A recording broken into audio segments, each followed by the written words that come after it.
And we are live. Yes. Yo.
Fanboy Modeling School.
Welcome to the Fanboy Modeling School. I am the Fat Mantis. I am now in HD. I'm here with my boy Steve. Real name, no gimmicks. We're doing this HD thing together. Pause.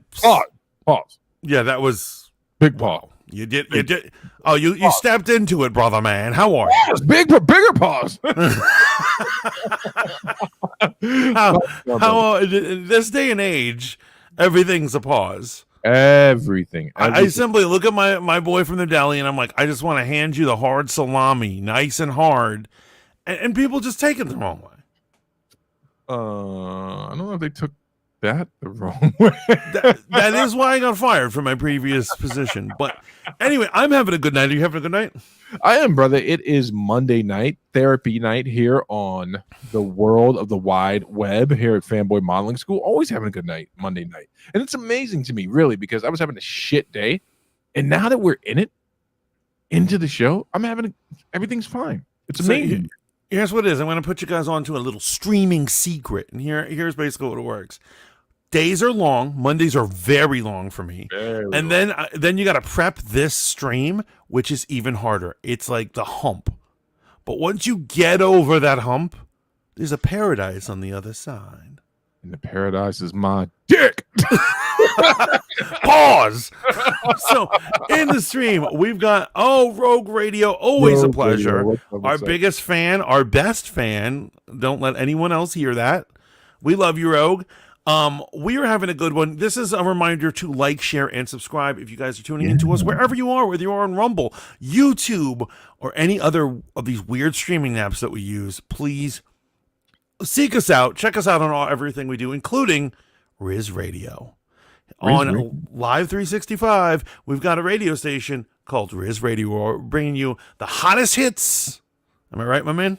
We are bringing you the hottest hits, interviews, an entire group of amazing content creators banded together under the leadership of the Riz himself here, giving the talent more freedom to express themselves while being entirely frustrated looking for clean songs, which is really great. But I have a great time doing the show, man. I gotta keep it a buck with you, man. I'm gonna keep it a whole band. If you're not up to speed, Mantis, that's the band that goes around the dollars, you know? Oh yeah, I am familiar. Yeah, I have a great time doing the show, man. I've been having a lot of fun with the interviews, man. We got a great interview over on Mic Check this Thursday for you. One DJ Cincy Star will be on there, man. And we had a great conversation about his journey as an artist, man. And I got another to wrap up the interview series for a couple of weeks at the very least. Got another great interview that's going to be dropping this coming Sunday with another good friend of mine from the yesteryear of the club scene in New York, my friend Jazzy, who is a very talented TikToker and content creator in her own space, man. And I'm looking forward to it, man. And shout out to you, Bex, DJ Cincy Star, obviously, quite frankly, the GOAT. Got another guest that's coming on. Got to make sure I lock that in before I announce it. And Ferris the artist, all you people that came out and did the interviews, took your time. Interviews are a very time-consuming process. If you have not been interviewed or interviewed someone, it's taxing on both sides. So thank you, It guys. absolutely is. But so that's every Thursday and Sunday at 10 p.m. to 2 a.m. over on Riz Radio. Where mainly Live 365 or wherever internet radio can be found. And of course, I am the Fat Mantis, and Monday through Friday, you can catch me middays at noon. I'm noon to 4. And I'm not as interesting enough to do interviews, but I just kind of talk shit and things happen. So check me out, premiering Wednesday, Valentine's Day. Oh, Valentine's Day. Oh, shit, Bex. I believe I am free on Valentine's. I just realized when you said that, I didn't respond to my good friend Bex. Bex says, I'm sorry, who's the best fan? Well, it's you, of course, Bex. Did Mantis say Rogue something? Radio who? Bex has changed her YouTube handle to Black Girl Bare Minimum. Now, if this is something that happened in the previous week and I did not catch it, then okay, I didn't catch it. But that is the username with the AI generated character there with the Kofi. I assume that new name is just a way to piss off black men. And the fighting begins. The way I be in here, fangirling you, where's the hashtag fangirls for fanboys? My true fan would do that. Right? I see where you're going with this. Do you have any honorable mentions before we get into I do have an honorable mention, and you don't have to share it on the screen, but I just need you to click the link I sent you in Discord. Know that what I'm about to say is factual, and because it came from No Jumper, it doesn't mean it's not non-faction. Like, it's not a fake fact, right? So you don't want me to share it with the crowd? I mean, you can if you want to, but I don't want you to have to go in and do work. My honorable mention is that Kanye West has surpassed Taylor Swift as the most streamed artist or streamable artist, period. And so Mantis is going to confirm this right now to make sure that it's true. No, it is true. It is true. I see that it is true, but like, I'm actually not surprised because I noticed that, and I'm sorry for you Swifties who are going to lose your collective minds, but this is Fanboy Modeling School where we tell it how it is. Right. And I noticed that a lot of like these kind of records that Taylor Swift is always breaking, they're like fleeting. Like they're true for 2 hours. Right. You know what I mean? Like she's just like, I'm the highest grossing bitch. And it was like between 12:03 a.m. in the morning and 12:57 that fact was true. But you can't always believe all the hype that they give this girl. Because it's white girl appreciation year apparently. Oh shit. Because she's getting all the W's. Bro, did we touch on the Shannon Sharp say? I think we did. Shannon Sharp saying that Taylor Swift moves the needle more than Beyonce. We touched on that, right? Yes, we did touch on it, but I'm still confused by the statement.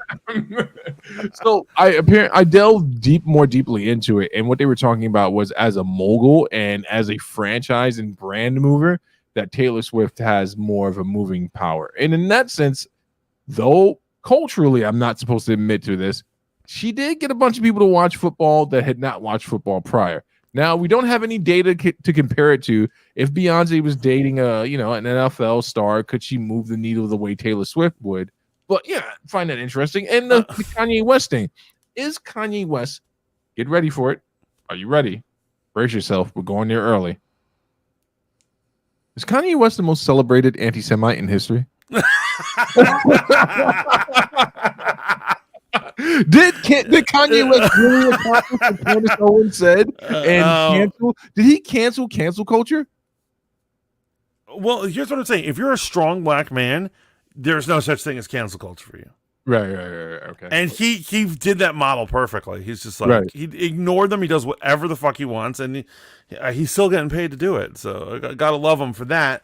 Obviously, as I've said before, I stand by everything he's ever said in his music, but not his interviews. And the Fat Mantis does not have this man's back when it comes to interviews. It is funny that you should say that he's, the most well-recorded anti-Semite in history. Nowadays, it's the most average college kid because they're wishing for the destruction of Israel or whatever. But I don't know if he's gone that far. Right. But I am proud of Kanye, that my boy Kanye. Right. I love that. Which part do you love exactly? You should clarify really quickly. I love that Kanye beat Taylor Swift at something. Because honestly, she should have given Beyonce that VMA award 12 years ago. when he demanded it. Right. I got another brief honorable mention. I think I might have heard recently the best breakdown for what the deep state is the other day. And it was the most functional one. What's the name of the brother? And I'm going to call him brother. What's the name of the brother? I don't know if he is of Pakistani descent. He went on the Breakfast Club, completely cooked fucking Charlemagne the God. He's the only brown person other than Vivek Ramaswamy. Yeah, so he was on the Flagrant podcast, Andrew Schultz podcast, and Andrew Schultz did a very good job of asking questions and holding him to it to answer it. And it wasn't like an arm wrestling match. He answered willingly without being prompted. That's what I love about the dude. That's why I was such a supporter of him. He actually answers questions and has smart answers. Okay, so I'm going to juxtapose that against another situation in a second here. But Andrew Schultz, to paraphrase, asked him what the deep state was, and he gave the clearest explanation I've ever heard that didn't sound like some conspiratorial nut job shit. He was like, it is the real ruling class of middle management in the government. They are the ones that hold the power, and they are the deep state because their vested interest is making sure they preserve their own wealth and their own status. And I was like, holy shit. Middle management is evil anywhere, whether you work at Target, Best Buy, or any other place. Middle management is the worst thing that's ever happened to the world. I absolutely love that definition. I wouldn't have thought to use it. I didn't see that coming because he is right. People are like Hillary Clinton, the deep space. She's not the deep state. She's the top. She's not deep. She's shallow. She's right there on the top of the water. She can get unelected, as we have seen. Right? Because she's right there in the shooting. It's these masked middle management guys, you're right, that we never see. They're the cabal of conspirators who are making everything fucked up, and they're making the world stay in a static position. Exactly. Where they're like, nothing can change, because if it changes, then I'm going to lose my cushiony government job. Exactly, man. Wasn't that fire? I thought that was pretty fire, man. That is fire. I like that honorable mention. Oh man, that is pretty good, man. And I mean, on top of that, man, I do have to talk about one thing that's kind of like just pissing me off just a tad bit, man. Why is the black version of Reed Richards in DC Comics not celebrated as much as Mr. Fantastic? Oh, you're Mr. Terrific. Oh, Mr. Terrific is the shit. Mr. Terrific is the shit. He's the shit. So here's the thing. One, it's probably his name doesn't do justice. The fact that he has a freaking T on his face because it's I admit, I understand why people look at it and they're like, this is a character you respect, and like you gotta read the story. Man. You gotta read. Terrific. It bugs me out, man. I was watching. Shout out to Blurred Cave over on YouTube, man. He's doing the Black History Month, celebrating black characters, and he did the Mr. Terrific. And Mr. Terrific has a new issue, new comic out called The Terrifics, where he meets up, his backstory is his wife died. He's an atheist. His wife dies, and that sends him down the path that he becomes Mr. Terrific. There's an alternate universe, many of them where his wife survives, but in one particular alternate universe, his wife survives, and she's a believer. She's a Christian. Believe it or not, DC left that in, but she becomes Mrs. Terrific, and she's not the female equivalent. She's actually the opposite of him. The stupidest bitch on the planet. No. But their dynamic is absolutely amazing, and it just dawned on me today while I was watching that. I was like, man, I should read the Terrifics because there's actually clearly a great story being told here. His spheres are like everything to him, right? Right? Yeah, like all these. Well, he has all this crazy stuff. Like for instance, his T mask. There's like nanoprobes in there, and they can do all sorts of weird shit, and like, you know what I mean? So he's basically prepared with every gadget he'll ever need. Yes. And it's like hidden on his person. And I love that sort of stuff. I love characters like that. And I got another one for you. Another great honorable mention. This is not original. Mantis, I'm going to give you a challenge right now. You must accept a challenge or your manhood's on the line. Can you name 5 black superheroes that do not have lightning powers?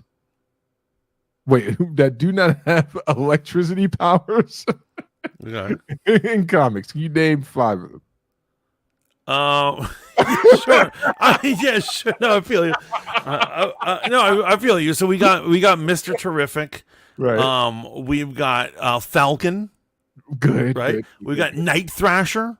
Ooh, good. From the New Warriors. Who else do we have? I mean, there's like you obviously want somebody of like significance. No. If you could just name 5.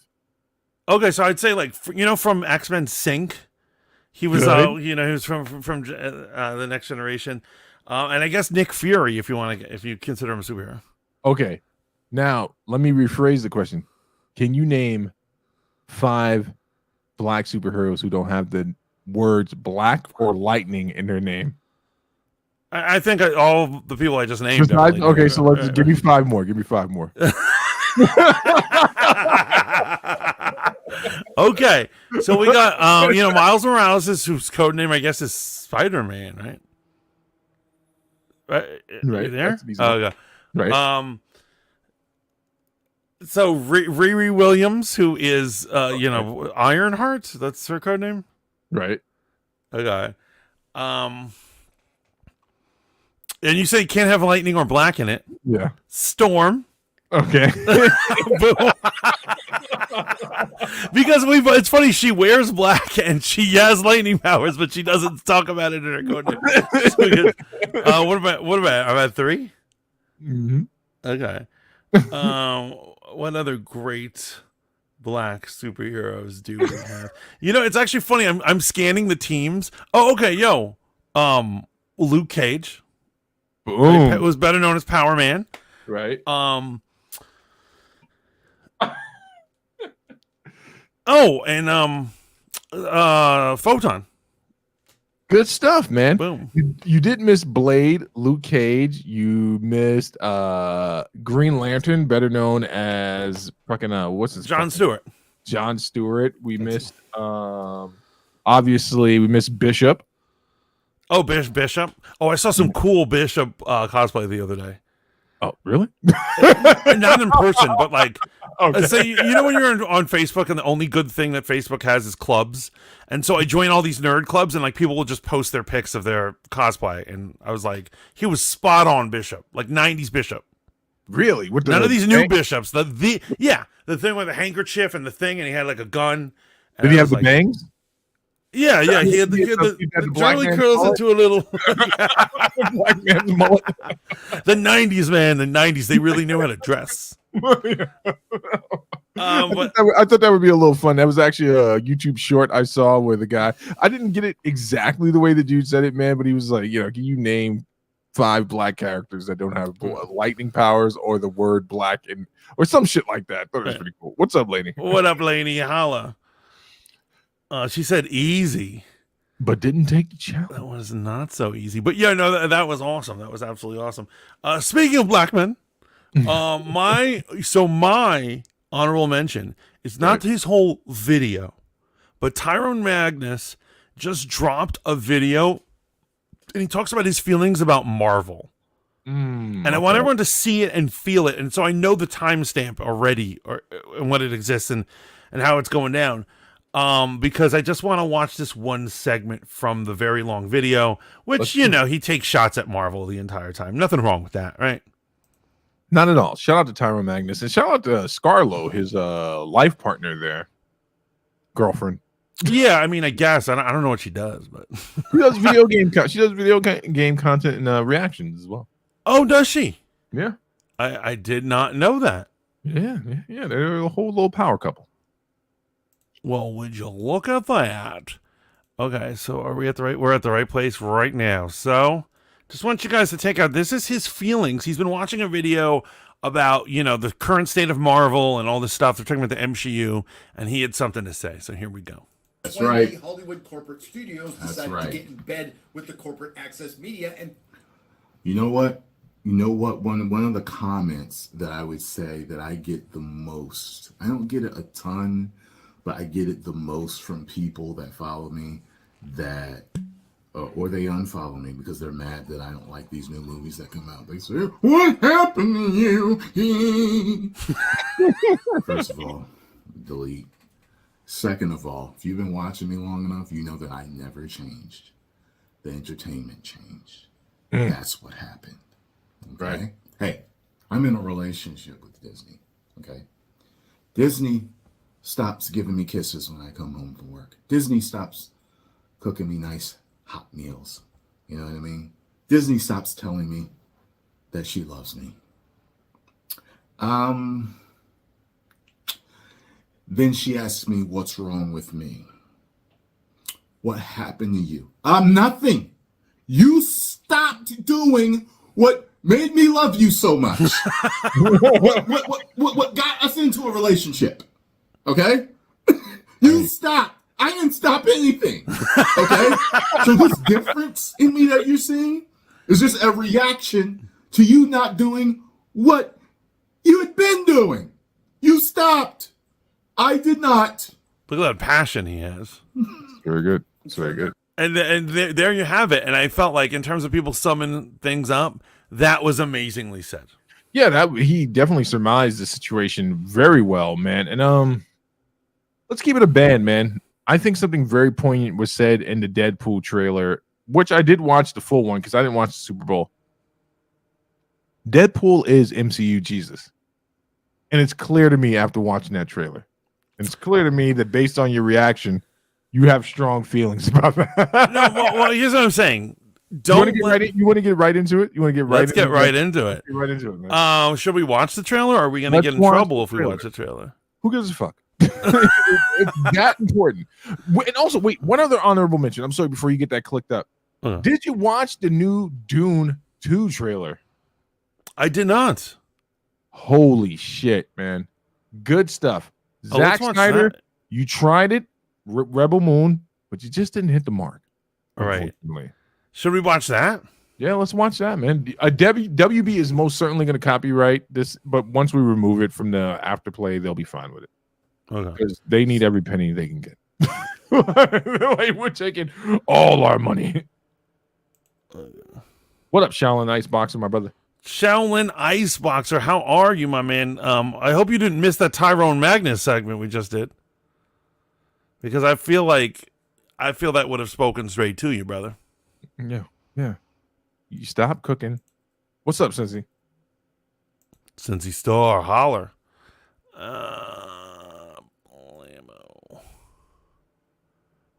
We good? We good. Okay, so let's start this bitch off with a bang. It's breathtaking. When you see sand here, imagine water. If you dive in, you can't reach the bottom. You dive in. Yes, it's called swimming. I don't believe you. In the shadows of Arrakis lie many secrets. But the darkest of them all may remain. The end of House Atreides. Your father didn't believe in revenge. What if Paul Atreides were still alive?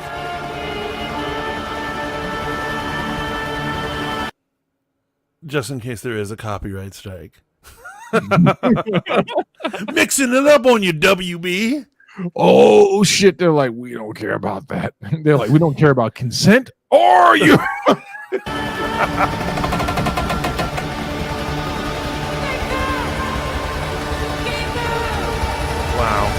it already looks sick. Yeah. Have you ever had a dream about your Pause it real quick. For the people in the back row that don't understand, the original Dune movie, and I'm going to say this, and I'm ready for you all to come for me, sucks. It is dated. It sucks bad. You know what get most people that are into Dune now, if they're going to be honest, it wasn't that original Dune movie. It was the shit that was on Sci-Fi. Yes, the sci-fi version I like. I like the sci-fi version. As bad as a miniseries or whatever. Yeah, as bad as that shit was, most people got into Dune. Not most. A lot of people got into Dune because of the sci-fi series. Right. Sci-fi was still hitting, you know? Yeah. Before they were doing, what is it, Mega Sharknado or whatever they do nowadays. My goodness. Don't try to impress anyone. You're brave, we all know that. Ice must flow. Be simple. Be direct. First one was amazing.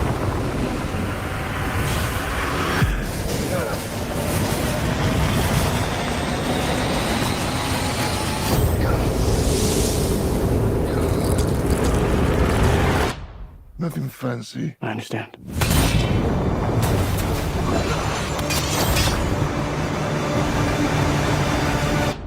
Nothing fancy.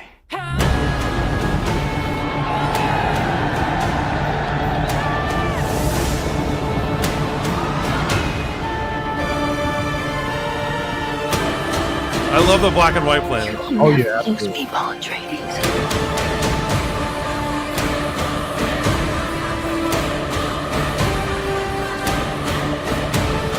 We gave them something to hope for. That's not hope!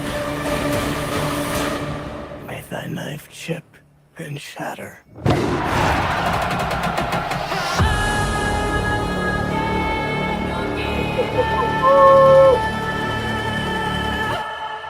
Blammo. Let me say something right now, man. You know why this is not getting a bunch of rhetoric about woke this, woke that? Because it's done beautifully. Right? We always knew. Hear me on this. Feel me on this, brother. Those people, the fighters, the people who live on this planet, the indigenous people, they live in the sand. You know why no one's screaming like, you're trying to make this a Middle Eastern versus Western civilization type of situation? It's because the movie is just well done. So there is backlash. There is along that backlash, and but you know what it is? It's very minor though. But they say that it's a white savior thing. That this white kid comes to save the dark skinned people. Well, those people also, just like the trolls that live on the right, the right side of this, they need to move out of their mother's basement and have fun. Right? Am I right? No, I would agree. I definitely agree. All of you motherfuckers, whether you, no matter what your thoughts on Dune is, move out of your mother's basement, please.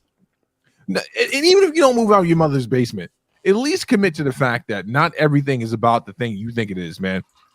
I'm actually really gassed to see this movie, man. Obviously, the first Dune movie, the first remake of Dune did not come out in theaters. It was during COVID, which made it pop so much more. We all sat at home and watched it for free on HBO Max. I'm actually going to go see this one with my siblings, and I'm looking forward to it, man. That's how much I enjoy the potential of this property. Now, it could suck. It could really suck when I got there, when we get there, but I'm going to go pay the money for it, man. I'm going to go down to the city. I'm going to take the 2-hour train ride down to the city, and I'm going to go watch this, man. I'm looking forward to it. Your thoughts? Well, since you're my only friend, I guess I'll be watching it alone then. No, I didn't say I wouldn't go. I didn't say I wouldn't go see it with you. Like, we're gonna go see it first, and then I'll go see it with the siblings. But no, I'm super gassed for this. This is what we need. And although I need to say, I understand your comment about Rebel Moon. However, I am such a sci-fi fan. I believe there needs to be a place for both of those types of movies. No, absolutely. But there needs to be idiotic science fiction like Rebel Moon, and there has to be like smart person like. Oh, you're one of those guys. All right, hear me out, man. I love USA After Dark. You remember USA After Dark, where they had the big busty woman that would come out on USA, the channel? Yes, USA, the channel. I did. I know what you're talking about. Yeah. And I loved all the cheesy sci-fi that they would show. Right. Under the guise of some big titty MILF. Showing us yeah. I mean, big titty MILFs need movies too. Right. But at a certain point, man, my problem is that Rebel Moon is not a bad sci-fi. It's not a bad sci-fi pretending that it's a good sci-fi. It's a good sci-fi that turned out to be not so great. I enjoyed it, but it's not great. It's not great. I mean, it's just something to watch, you know, but I wasn't expecting much because it's not a property. Like they said, it was leftover Star Wars material. So it wasn't good enough to be a Star Wars movie. And nowadays anything can be a Star Wars movie, right? So my God. Lainey says, "Oh, Mantis, I'll drive up and we can go see it." Absolutely. You are on, Lainey. But yo, this I am super gassed to see this. Looking forward to it. Absolutely. This is what's up.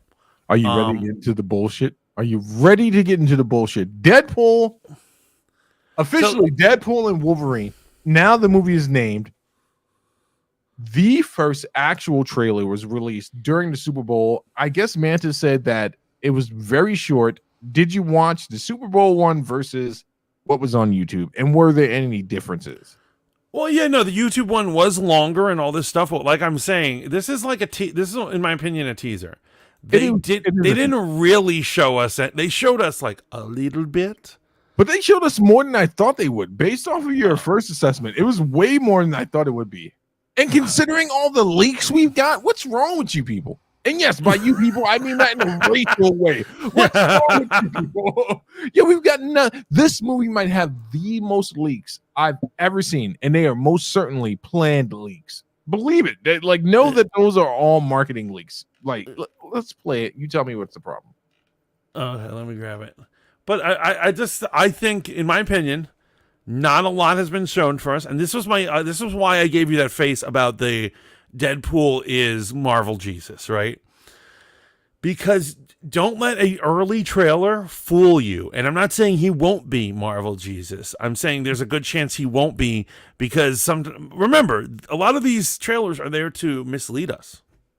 No, 100% they are. But here's what I'm saying. I think there's a formula that's going to appease to a lot of the right-leaning folks in the comics entertainment industry, and the left-leaning folks. You know why? Because Deadpool makes fun of everything. And I'm going to break that down after the trailer, but I'll give you a little nugget. Actually, we're going to pause it. This is not going to be like Dune. We're going to pause it. And we're going to discuss different parts as it goes along. Okay, good. Let's do it. And then blammo. Because there's already stuff in the very beginning, as I already saw, that I was like, oh, we got to discuss this. Birthday to you. Look, wait, hold on. Already, if you go back. Right. So do you notice who that is in the white jacket? I can't get him. My pausing skills have gone to hell. Pause. There we go. Shatterstar. Yes, who we thought died in the last one, but remember he had a time machine, so maybe. Yeah. I'm convinced that this scene is like a dream or some type of like weird shit, or they just straight up said, "Hey, people love Shatterstar," and don't forget, bro. Shatterstar was wildly popular. I loved him when I was a kid. I remember for the longest they didn't show him action. You didn't know what his powers were. He just killed people with blades. He had two swords. Yeah, for some reason he has two swords, as if that's gonna work better than one sword. Right? Well, he had a double sword and the other sword, and he was badass, and you loved him, right? You love this dude. And he only had 4 fingers. Right, because he's from Mojo World. But right. the whole thing that's funny is that here's the whole thing. Josh Brolin had signed up for two Deadpool movies and an X-Force movie. Yeah. Now, then when they sold the properties to Marvel, they weren't honoring any gold contracts. So we thought we were going to get an X-Force movie. Now, the fact that he's alive in this trailer, and I hope it's not a dream, because I really do hope he's alive, means that we could still get a proper X-Force movie with Cable and Shatterstar and stuff. Oh, it could mean that, or it could mean you're not gonna like this, bro. And I'm sorry that you're not gonna like it. And this is all speculation. The lack of Josh Brolin in this trailer could also mean something else. Did you pick up on it? Well, you're saying he's not in it, or they're gonna recast when they have Cable come. Because he'll be or Josh Brolin has been committed to another MCU project. Right, that's what I'm saying. They'll recast who Cable is, because he's going to be, the return of Thanos as everyone Say it louder. I just said it. Perfect. Say it louder. Here's the thing. If Marvel was going smoothly, I'd be pro it. I'm actually against it, the return of Thanos, because it's proving is they can't make a Marvel movie without Thanos. But you could say the same thing about the comics, though. And every time Thanos has come back in the comics, in fact, his most famous return. So let's count it. Right? I mean, I wouldn't say that about the comics. The comics have countless adventures without him that are fun. But he has returned multiple times. In in the marketing, Thanos is one of those characters like Apocalypse, right? Let's name them out together. Thanos, Apocalypse, fuck it, Loki, right? Fuck it. Let's go. Mephisto has died multiple times. Not every Mephisto, villain has died and come back though, right? except for Doctor Doom, never died. Right, because his Doom bots are always taking his L for him. Never died. I'm just saying. Here's what I'm saying. But with the Marvel movies, there's obviously they produce less of them in comics. So Right. yeah, I would hate the idea that they're all the best ones are only Thanos, and they're unable to figure out how to do a superhero movie. Or maybe without- they're sticking to the comic book. Maybe they're sticking to the comic book formula, which all comics movies have suffered from. All of them. You should not kill off the main antagonist of a character. This is one of the things that they have failed at the MCU from the beginning. They've been Every failed. movie, they're killing every villain, and I'm like, why did you kill the? No, bro, let's keep it a band. It's not just Marvel that's failed at this. Fucking Batman with Michael Keaton failed at it. Right. They're like, oh, Killing the Joker, that's the most insane thing ever. Put him behind bars. But I'm saying at the end of every Iron Man movie and Captain America movie, everyone's just getting murked out. You know what I mean? And like, you're not going to see them return. No wonder Loki keeps returning because he's the only villain left in the Thor universe. Thor's just murdering everybody. But it shouldn't be. Absolutely, they should throw them in jail, and so they can break out or return to see another day. Absolutely. Right? Yeah. Dragon Lady comes in. She says, "Hey guys, hope What everything up, is Dragon? well. Love you, Dragon. Always good to see you." Shallon says that wig is killing me. Ryan Reynolds says Deadpool is top 5 best superhero casting ever. Absolutely, you know what? He's a master entertainer. He is so good. Every time he has a read, he nails it, right? He is the only actor that I know in regards to comic book films that resurrected a property based off of some fanfic shit. His own fanfic shit, man. And let's not forget his Deadpool representation in Wolverine Origins. It's the same Deadpool. A lot of people want to pretend like why do people have to keep reminding me of this movie? So the Deadpool at the end that fought Sabretooth and Wolverine is most certainly horrible. But Wade Wilson that he represented in that movie up until that point, this is the same character. It literally is the same character, the same read, man. Shout out to Ryan Reynolds.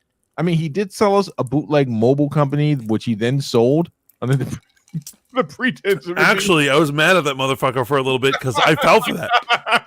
You had Mint Mobile? You fell for it, you idiot. I ended up getting a SIM card that I couldn't get any reception on, even though their online test told me my phone was compatible. And however, thank God it's so cheap that it's not a lot of skin off your teeth. Right. But I ended up just having. I remember I kept it on my computer, like the top of my computer, forever. It was just a SIM card that was just a fucking piece of garbage. I had to go back to my old provider with my tail between my legs. I was like, "Fuck you, motherfuckers! I'll never go back to T-Mobile again." And then after like 2 weeks, I was like, "Okay, motherfuckers, just take the money, shut up." But that is neither here nor there. We need to get back to this trailer. Oh boy. All right, okay. It's been a challenging few years, for sure. I love the relationship dynamic. That is because of each and every one of you. I'm the luckiest man alive. Make a wish, buddy.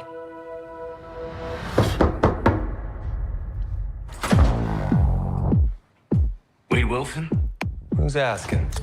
You know what I love? Real quick, before we go any further. So that's TVA, but what I like is their TVA on a budget. Those costumes look so much better than they look at 100%. Loki. I was literally waiting for my chance to talk, and I'm like, this TVA looks mad intimidating, even down to the fucking TVA sticks. And they're in the same spirit, obviously, same color scheme with the orange and the black. You know, they have body armor, but in the show, that they just look like security guards or some shit. And these guys are futuristic, like.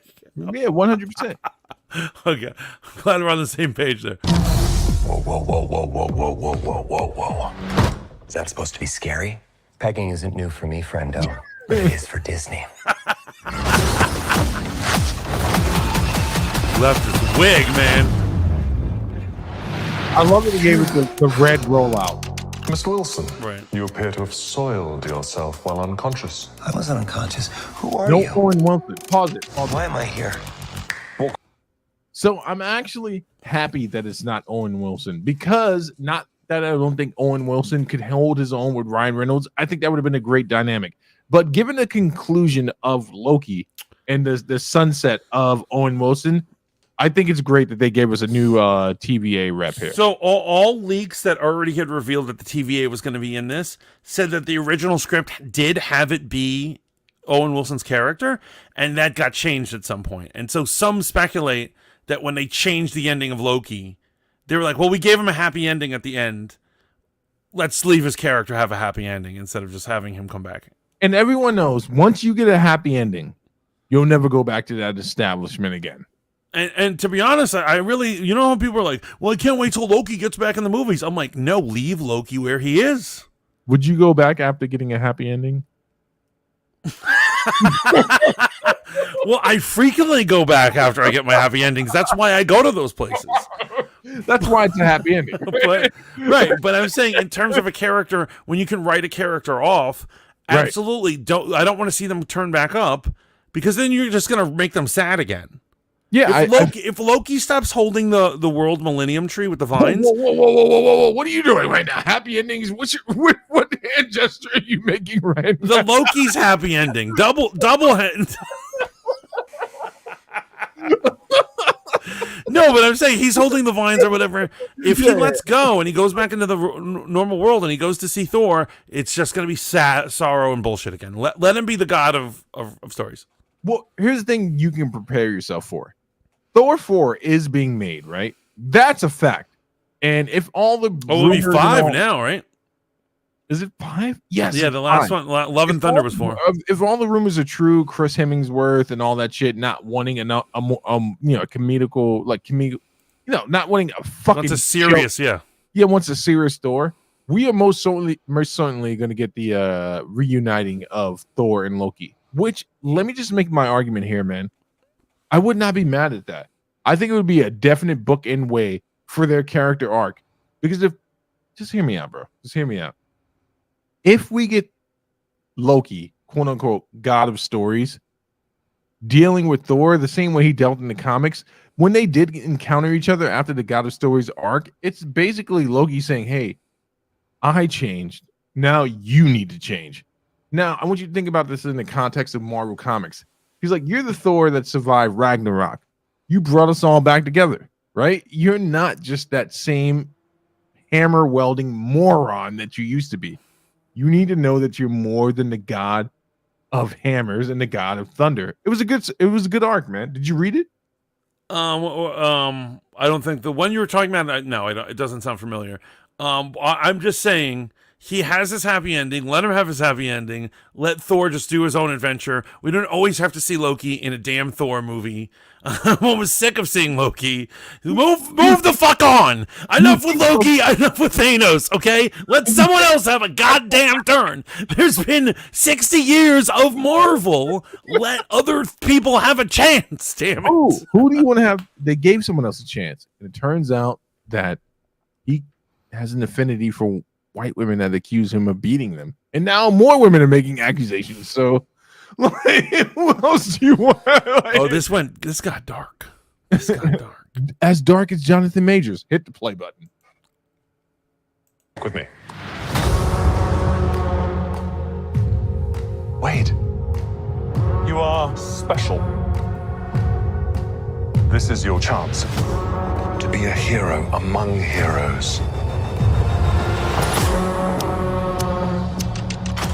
I smell what you're stepping in, Sensei. Your little cinematic universe is about to change forever. I'm the Messiah. I am Marvel Jesus.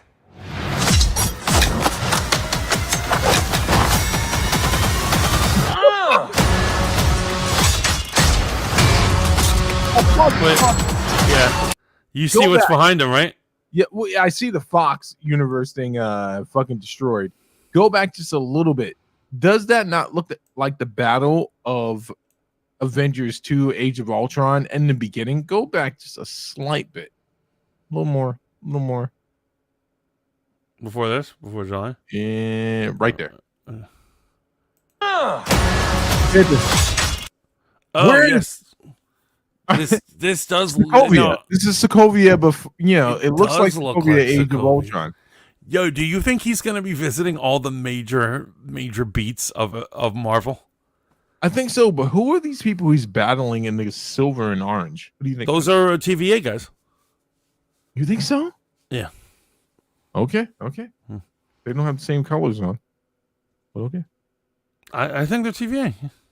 Okay. I didn't disagree with you. I said okay. I hear the skepticism. Okay. This is why do I still have Dune up? Okay, there we go. But yeah, that's great. Yeah. And so I've heard some speculations that people, because it's trashed Fox behind them, that they believe that he's in the place where things go when they're pruned. Oh yeah.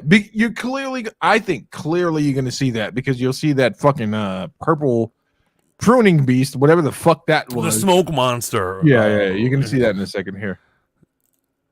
So this is cool moment. Oh, gun dancer! You know I love gun dancer. Yeah, here it is. We'll roll it back. Very. Oh, look what I just paused on, and that's a controversial thing people are talking about because you know what they're claiming this is a picture of a Dune bot. Yeah, like some sort of version of Doom from another dimension. Yeah, I know. Fucking virgins. Fucking virgins. Right, but like, let's go back. All right, so here we go. Yeah, we all know what that was. Yeah. We all, I think we all know what that. So Loki has majorly set this up. Yeah, like absolutely. That's so weird. What was that? Rewind it. Everyone's been trying to figure out what was that green thing he was just fighting. Was it Blanco from Street Fighter? What the fuck was that, bro? Right there. So, keep going. What was it? What was that? What was that? Yeah, it wasn't just a guy in green. Like it could be. Okay, it's just a guy in green. Perfect. But where is he? Look, he said that could be anywhere, really. That looks like the end of his own movie, number 1. But who knows where it is? It looks like some sort of. Real quick before you hit play, is there any truth to Ryan Reynolds? This is his last film.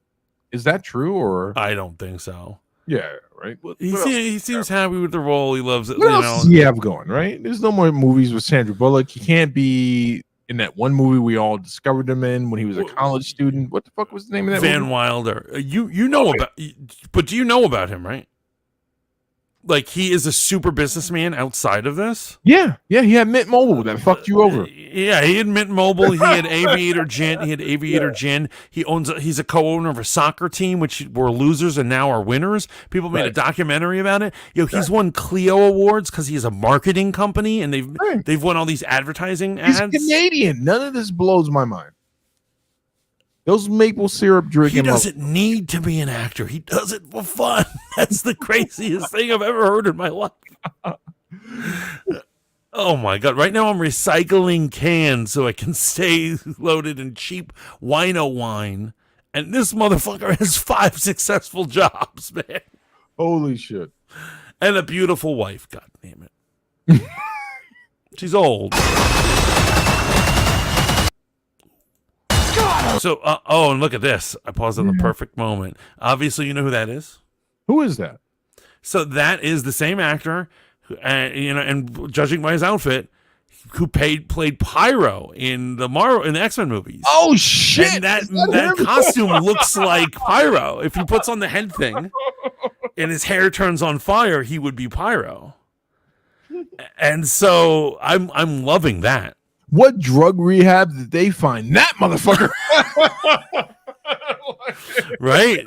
Yeah. Like, how is he alive? That's amazing. All right. I did it. So everyone's coming back to play homage to the Fox. Remember, man, this is and it kind of pisses me off. This is the farewell, the swan song to the Fox universe. Yeah. Even though we all acknowledge that Logan was the farewell to that universe, right? There was no need for X-Men Apocalypse or whatever that shit or Phoenix. Right. Those movies should have never been made. I agree. Logan was the perfect way to wrap that shit up. And that's not because I'm a Wolverine fanboy, which I am. Which I am. He I will admits admit it. He admits I it. I will admit it. But can you admit cinematically there was no better way to wrap up that entire universe other than Logan? And so it's funny that I was talking about how I don't acknowledge Wolverine origins to be a thing. Like it's in my head canon, it doesn't exist. But I believe that the Wolverine trilogy is the Wolverine, X-Men Days of Future Past, and Logan. Yeah, you know what? And if you see those three, that is the perfect trilogy. You get the horn for that because that is the trilogy, right? And you can forget Origin completely, my man. Just like your prom date or that one chick that thought she was better at giving head than she really was. You can forget that too. Just get him out of here. But you know what I also think, that because this might be the end of the Fox universe, I have a feeling that he can't bring his girlfriend with him. Yeah, well, most certainly I don't think he will be able to, but I wouldn't be surprised if Ryan Reynolds squeezed that in there somehow, that his time-faring adventures brought her back. And that's why I realized that Josh Brolin is in there. Real quick sidebar. Are you a Sicario fan? Do you love that movie, Sicario? I don't love it, but I do like it. I enjoy it. Yeah, it was good. You do know they're making a Sicario 3. Oh, see, that's the thing. I like the original one. I didn't see the sequel. I don't see a reason why there needs to be a sequel. I like the sequel, but I didn't like it the first time I watched it. When I watched it the second time, I was like, "Oh, this is actually really good." Oh, really? Okay. Yeah. So maybe I should see it before I judge 3. Yeah. But well, I mean, you should definitely watch something twice before you judge it. I hope you do. Have you watched Eternals twice? I'm such a here's what it is. I'm the one who talks the biggest shit about Marvel, but I'm also its biggest shill. I watched Eternals like 5 times. I've watched the Marvels maybe 3 or 4 times, and I hate them. Wow. And I watch movies again, especially for franchises I love, just to make sure I don't like it. No, you're not a shill for that, man. I would go on dates with women multiple times to make sure I hated their guts. You gotta make sure. You gotta make sure. I once went on a date and had sex with a woman 96 times just to make sure I hated her. I love it. But Pyro needs to put on those goggles, and he has to turn his hair on fire during this movie, and he will be he will look exactly like Pyro. He looks like he's had a hard run of it, right? I mean, think about the actors who were in the X-Men movies. They made sure to get the cheapest motherfuckers. People who would literally suck a dick for a 5-minute role. But yeah, exactly. He looks like he's had a real hard run at it. He's like, rehab didn't work. Nothing works. Scientology barely worked for me. That's right. Who's this dude up front? What up, Matt? Matt Cat, what up? We're talking about the Deadpool trailer. Who is this guy in front of him? So it's we got Pyro. Who's the guy in front of him? Who knows? I don't recognize his mask. No, some rando. He's some rando. And so I'm a huge. I don't know if you know, but I'm a huge Brotherhood of Evil Mutants, or I know you Brotherhood of Mutant Supremacy, whichever way you want to call them, guy. And like, I feel like if this was a mutant universe, I would totally be on their side as opposed to the X-Men. And I don't even know who this dude is. He looks like Bane. Can you help me end the debate? Some people don't seem to understand there's a difference between the Brotherhood of Evil Mutants, or even there's mutant supremacy, versus the Hellfire Club. And I don't know where we all got confused on that. The Hellfire Club is like the Illuminati, yeah, mutants, and the Brotherhood of Evil Mutants. So the Brotherhood of Evil Mutants are essentially activists who they come from all classes and sizes or whatever, who just want mutant supremacy, basically. And like in the modern age, they're called the Brotherhood of Mutant Supremacy. But like in The Hellfire Club are rich mutants. They ain't sharing shit with poor mutants, and they just play games with people. They play literal games. And remember the whole Dark Phoenix saga? It was because they were playing mind games with Phoenix that she lost her mind. Right. And they also had orgies. No one's trying to have an orgy with the Morlocks. Yeah, like, I mean, these are all different mutant groups. They're totally, yeah, it's clearly they're different mutant groups. Oh, man, shout out to Comics Explained Blurred Herd, man. I know you guys aren't confused about that. Roll that shit. Roll it. Quick Matt says, have you guys heard or talked about all the rumored cameos? So we've touched on the things we've seen inside the trailer. We haven't talked about things off the trailer, but we would love for you to share what you may know. It could be Avalanche. You're right, because he has like a smooth. The top of his thing should be smooth. I mean, we'll see. But no, wait. Okay, so let's get really distinct about Avalanche. In the comics and represented on the animated series, he had a smooth helmet and gray. Right. That doesn't mean that this person, but God, please don't let it be Avalanche. And you know why? I've always had an issue with Avalanche after the animated series. They overrepresented that character way too much in the animated series. They did, man. He's like a footnote, but he had like 4 episodes, which is way too much. Way too much for that character. Right. I mean, he's always just like a side character he's just the guy for the X-Men to fight. Right. Like, we're not supposed to really know anything about him. We're not supposed to care about him. You know, he's supposed to shut up. Pyro's the only one. Pyro and the Blob are the only ones who's supposed to like talk, and even they don't talk that much. All right, so we've now come to the test Mantis's comic book knowledge acumen. Mantis, the Blob, you just mentioned him. What is his one weak spot? His jaw. Oh! And who was the first person, I believe, in comic book history to test that? I believe it was Shatterstar who figured it out.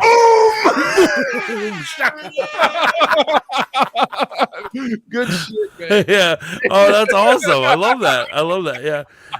Yeah. But you know, nothing can nothing can move the Blob. Nothing can stop the Juggernaut.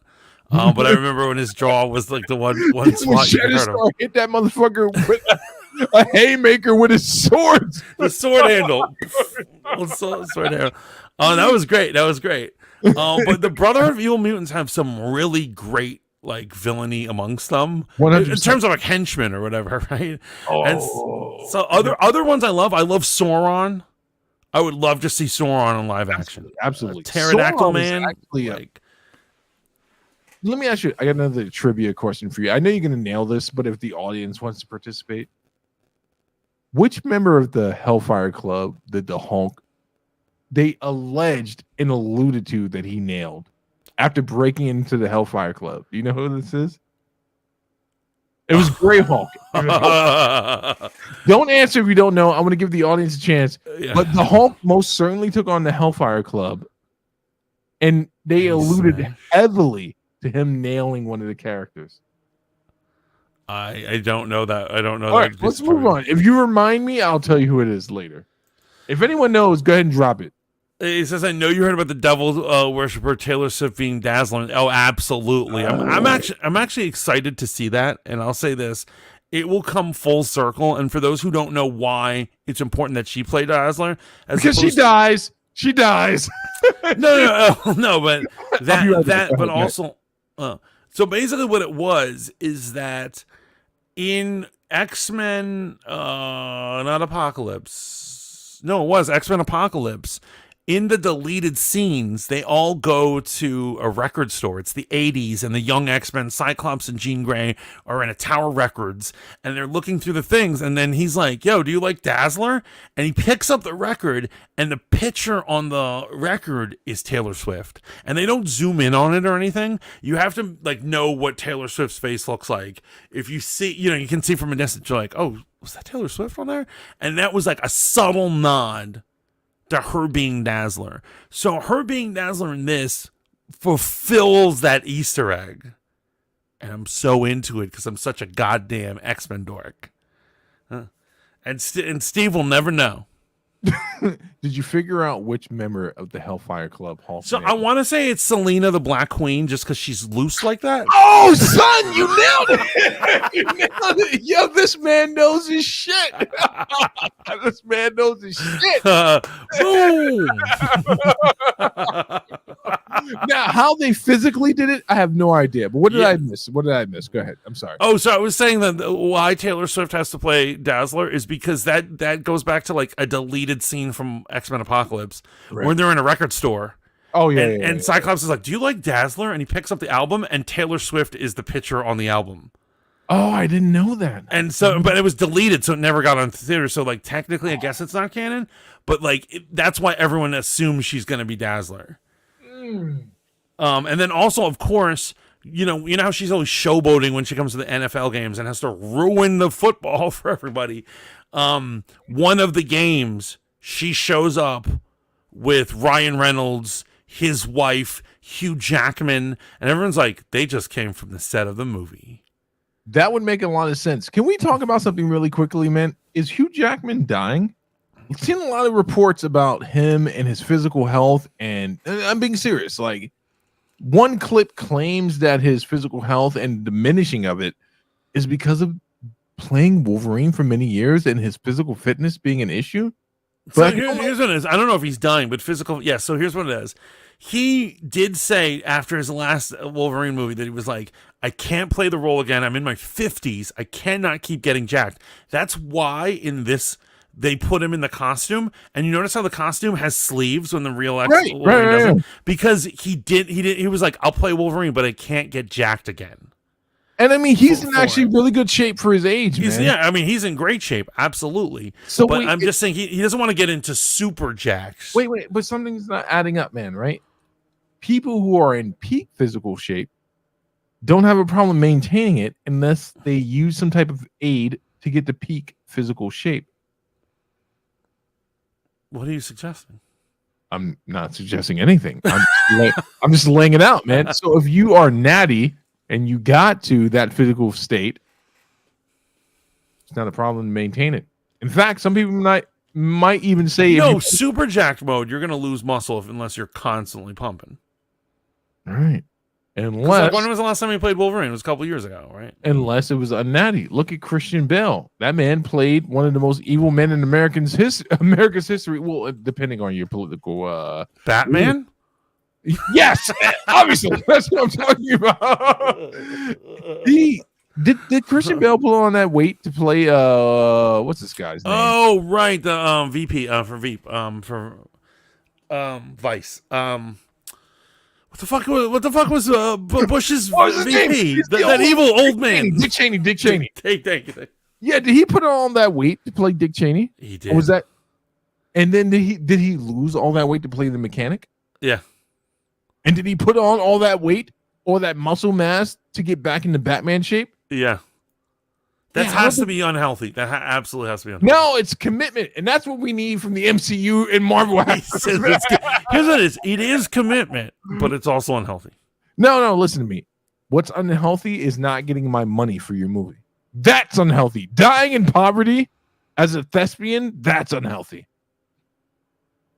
He says most of these dudes ain't natty. Chris Hemsworth is definitely on something. Oh, I love Chris Evans, but him too. I agree. I absolutely agree. So apparently, Michael B. Jordan is natty, and based on the when you the guy who dates and plates who exposes all these foods, man. When he's seen him as if I remember correctly, as Killmonger, a lot of people are like, man, he's in peak physical shape.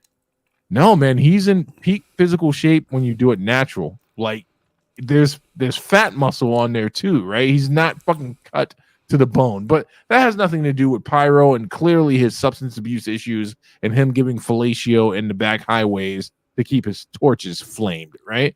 I'm just saying he needs to have the flaming hair, man, and I'm on board. Do you remember the Blob from Origins? Oh, I love that actor, man. He's that dude that played the Blob, man. I'm fine if the actor in the costume comes back, but remember how stupid the boxing scene was? That was a bullshit. That was just total nonsense. And Will.i.am played, I think, appropriately one of the most useless characters ever, but he did a good job at it. Right. Not Striker, but Kestrel or whatever. Whatever that motherfucker's name is. Yeah. 90s fucking comics. Like, I love this part. Wait! that's gotta be Sokovia. What? That's got to be Sokovia. I think you're right, and I think that's TVA trying to stop him from interfering with Sokovia. No, it's the only reason I don't think it's TVA would be. Why would they recruit him? Well, because obviously he's going to do something to piss them off, and they're like, okay, now we need to stop him. Okay. Recruiting him was a bad idea. I'm telling you, I feel like Loki's going to be in this movie. Like, I feel like it's already filmed. And I feel like when we go see this shit, and thank God we won't have to see it at the Palisades Theater, we're just going to have a great day. Yo, we are going to have a great day. I'm super excited. It's so funny that, like, I'm normally such a hater of Marvel movies. I'm like, fuck, I have to go to a Marvel movie. I felt like I'm being punished, right? Like I'm a little kid and being punished. But this brings such a smile to my face. Bro, and that's the thing, man. This is what makes movies fun. You know what? I think this brings a smile to your face, right? We're watching this a day after the Super Bowl trailer, right? I only watched Tyrone Magnus's review of this. I didn't watch anyone from the left or the right. I watched Tyrone, and shout out to him, man. Because I just wanted to watch it and enjoy it. I don't want to hear anyone's fucking narrative. Because here's the fact of the matter. I'm going to watch this movie, period. Period, point blank. I don't give about your fucking political leanings. I don't give a fuck about your pronouns and how they're represented in any fucking fandom. I don't give a fuck if you think wokeness is destroying America. I'm going to watch this movie because, Mantis, this might very well be the thing that's the nail in the coffin. It could be it, man. So, I have such a good memory of Deadpool 2. So this was back when I used to play men's rugby. And we that weekend, I remember I was pissed. Because here's what it is. We do 2 big travels a year. And that weekend was one of the premiere weekend. We were going down to Florida, Jacksonville, to play the Jacksonville Axemen. And so I had to fly down there. I go there. It's fucking humid as all shit. And play rugby out there. It was disgusting, man. It was fun, but I had a miserable time, right? The entire time. And I had made sure, this is wild. I know you're going to think this is wild. I had made sure, I wanted to see this movie so bad that I had made sure that my plane was leaving the next day. Everyone was leaving right after when they were done. They're like, I'm getting back, hopping on a plane, going back to New York. Right. I was staying an extra night so that I could relax, chillax, go to the movie theater, and watch it down there. Makes sense. And I didn't have to put off more days because it's my only weekend. I'm going to watch it on the weekend and stuff. And I just sat there alone. And I think, honestly, I've said this before. Some of the best movie-going experiences, you go by yourself. 100%. And so I went and I had such a good time at Deadpool 2. It was like, it was amazing. Well, especially when you have that pretense. Real quick, I want to give a shout out to my buddy Mac from my Bible study group, man. After all the cussing we've done, after all this stuff, man, Mac is a MCU comic book movie guy, man. We went to go see Infinity War. I saw the movie Infinity War with him and called you directly after it before I was going to see it again. Right? I've seen, when I was living in LA, I saw most of those things with him, man. And we saw Deadpool 2. Now, it was as awkward as you think it would be going with someone from your Bible study group. Right, where there's just cursing and like, everything's either sexual or super violent, right? We saw Logan with each other. We saw I think we saw Batman v Superman with each other. But when we saw Deadpool 2 with each other, I was like, man, I didn't really enjoy it. And he was like, I actually thought that was really good. And based off of his assessment of the movie, longer conversation, I saw it again. And I realized, I'm like, man, this is a really good movie, man. And in fact, don't let us forget that Deadpool 2 might be the greatest charity act that anyone's ever seen in Western civilization. Do you understand what I'm referring to, Antis? It was a band by the name, well, before we get into the name, they made a song once upon a time in the 80s. It was one of the most beautifully illustrated and visually shot videos with the technology available at the time. It's about a young man and a young woman. And somehow a young woman gets pulled through the fourth wall and she finds herself in a 2D world being chased by 2 crazy niggas with wrenches. Oh, that's not the one I was thinking of. These two crazy niggas with wrenches with cop helmets on start chasing her and her boyfriend. The band was called And the name of the song was Take On Me. Now we fast forward to Deadpool 2. Mm-hmm. The band I can't name another song from their catalog. Right. And that doesn't mean that they're known for the art video. But they did a MTV Unplugged a cappella version of that. Or live acoustic slow version of Take On Me, which they featured in Deadpool 2. That scene where Ryan Reynolds is reunited with the love of his life in the dreamscape world or whatever. Right. With that song playing, I was like, fuck. On the second watching was amazing. Now, let's go back to why this movie is going to be dope. Or I hope it's dope. It's Deadpool, man. It's everything he was in the comics, right? This is not Deadpool from early X-Force, bro. This is Deadpool breaking the fourth wall. This is what we want comic book movies to be, man. Are you with me? Are you following me, bro? We want to be fucking entertained. You want to bring your narrative into it? Make it make sense. This is the complaint we've had against the MCU lately. You dig what I'm saying? Absolutely. I absolutely know what you mean. And basically, we're just here to have a good time. We don't want to be preached to. We don't want a political stance. We just want to preach to me. But if the story is dope, I won't complain. No, you're right. There is a time. Don't get me wrong. I watch preachy science fiction all the time. Science fiction is known for that. But you're right. It's got to be set up correctly and right. And right. There has to be a certain distance to it. It cannot be Star Trek Discovery. I don't think you watch that show. I don't watch. You told me not to watch it, so I didn't. I was literally about to watch it. You're in your face, like they shove it in your face. The agenda is shoved in your face. It's disgusting. It's absolutely disgusting. But wait, I think we should quantify it. Why is it bad to shove the agenda? Someone coming to the fanboy modeling school, maybe you don't need to answer this right now, or maybe the audience or Matt or anyone wants to answer it on both sides of the spectrum. Why is it bad to shove the agenda? And welcome in, D. We did see you. We do love you. And it's always great when D joins us here on the fanboy modeling school. We're waiting for the audience to respond. I mean, it's one of those things, man. I feel like we can go a tirade on it, but some people don't understand. And I've had these conversations. I'm like, people don't like agendas being shoved in their face. And then we start getting into civil rights talks and all that shit. I'm like, that's different, bro. There's difference between an altruistic attack against evil systems, right? It's different versus an agenda being shoved in your face. How do we distinguish these things? Well, if a major conglomerate is putting it in their movie, you might want to take a look at that, right? I mean, obviously. And it's funny when these corporations pretend to love whatever, certain rights, people's blah, blah, blah, yada, yada, yada. But it's also, it's just, you know what it is? It's if you subtly put it in, people can stomach it. But it's when it's blatant. You're like, oh, what a shill. This is just gross.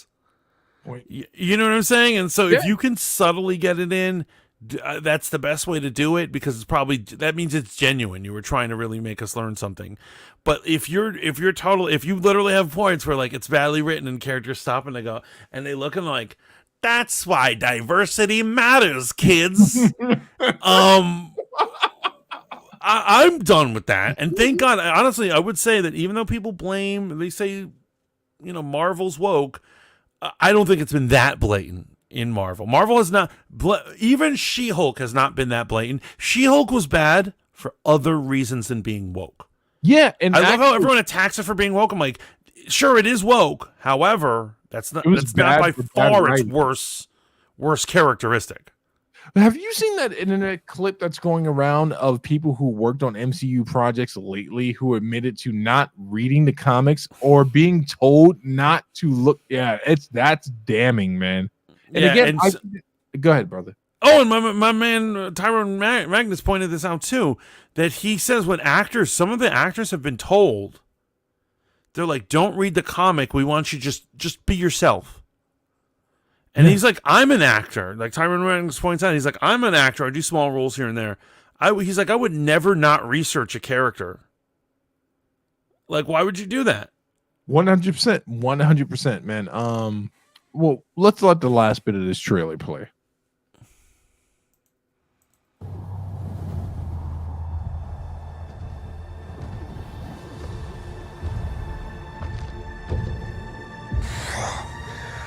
Don't just stand there, you ape. Give me a hand up. Nope, I'm actually okay. Thank you very much.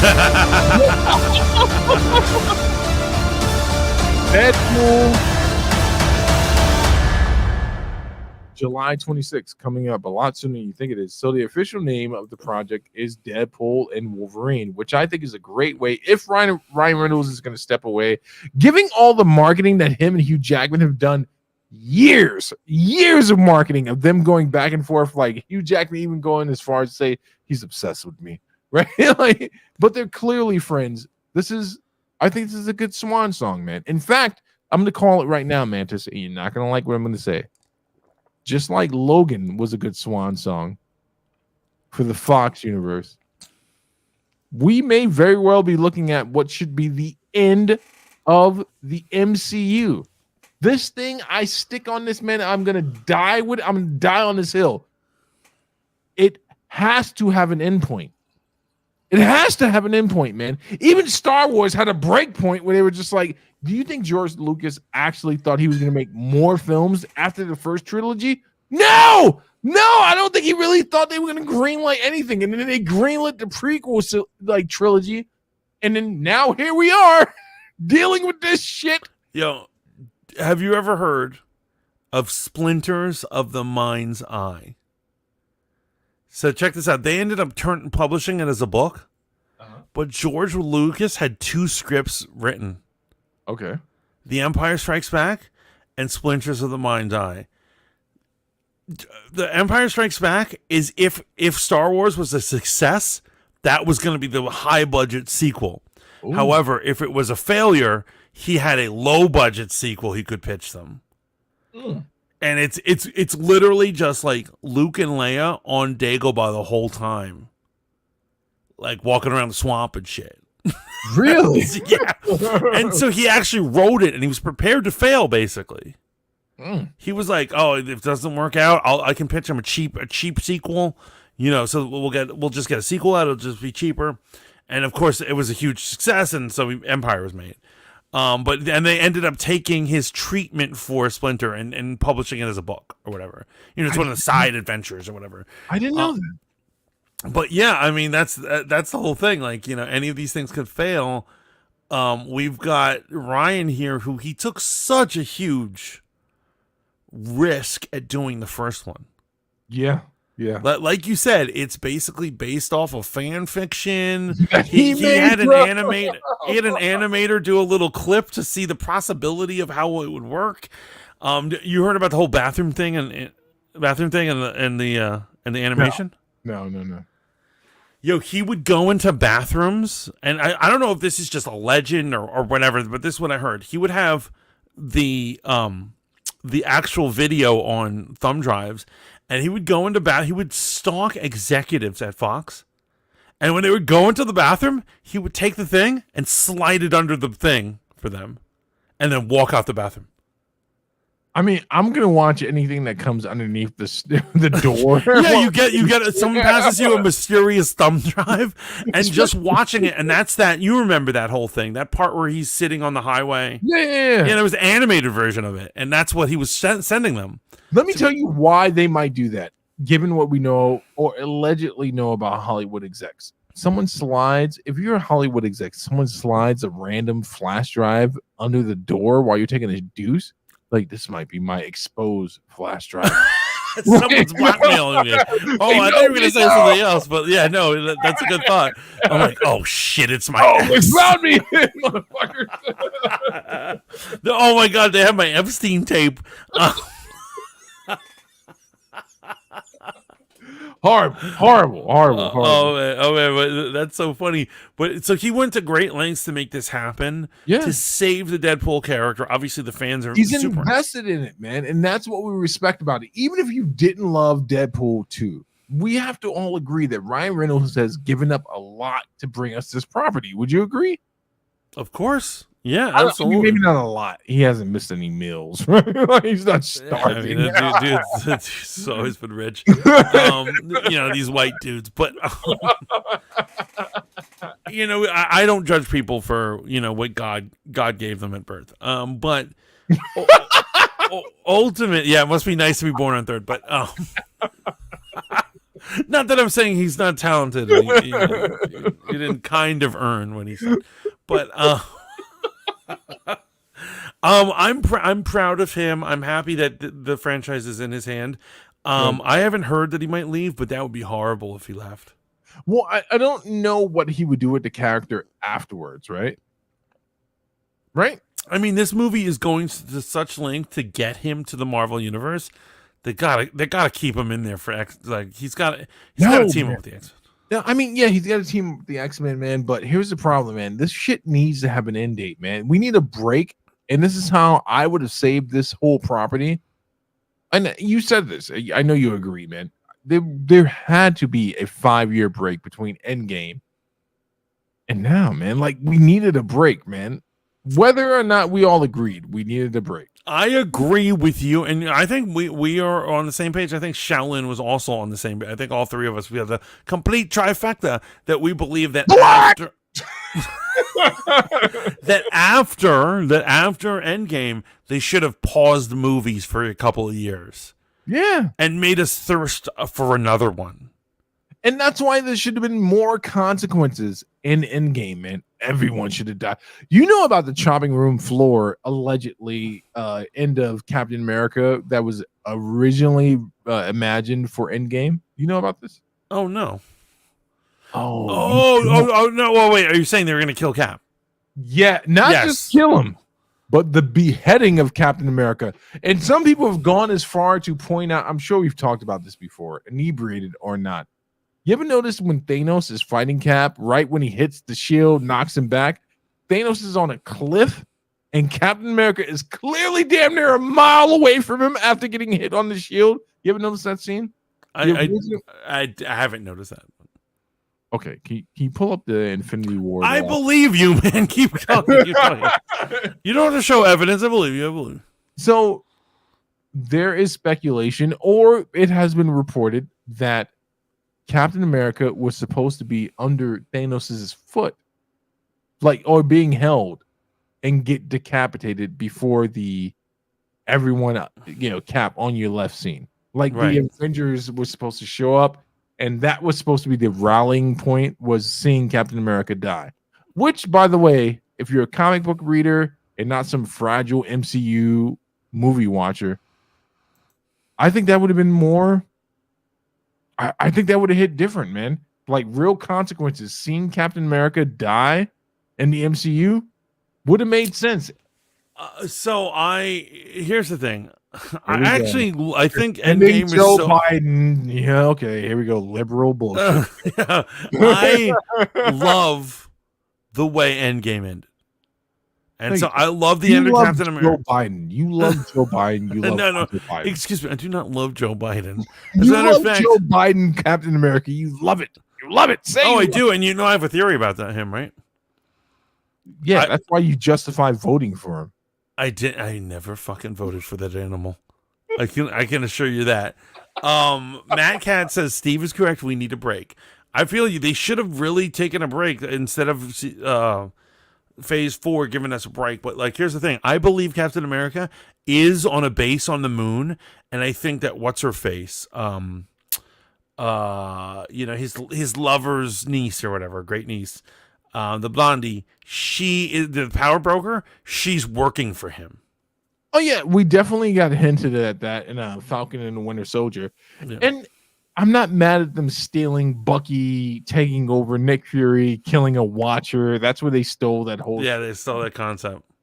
But man, just think about it for a second. Let me tell you about my experience seeing Infinity War. Matt, pay attention because you're gonna love this.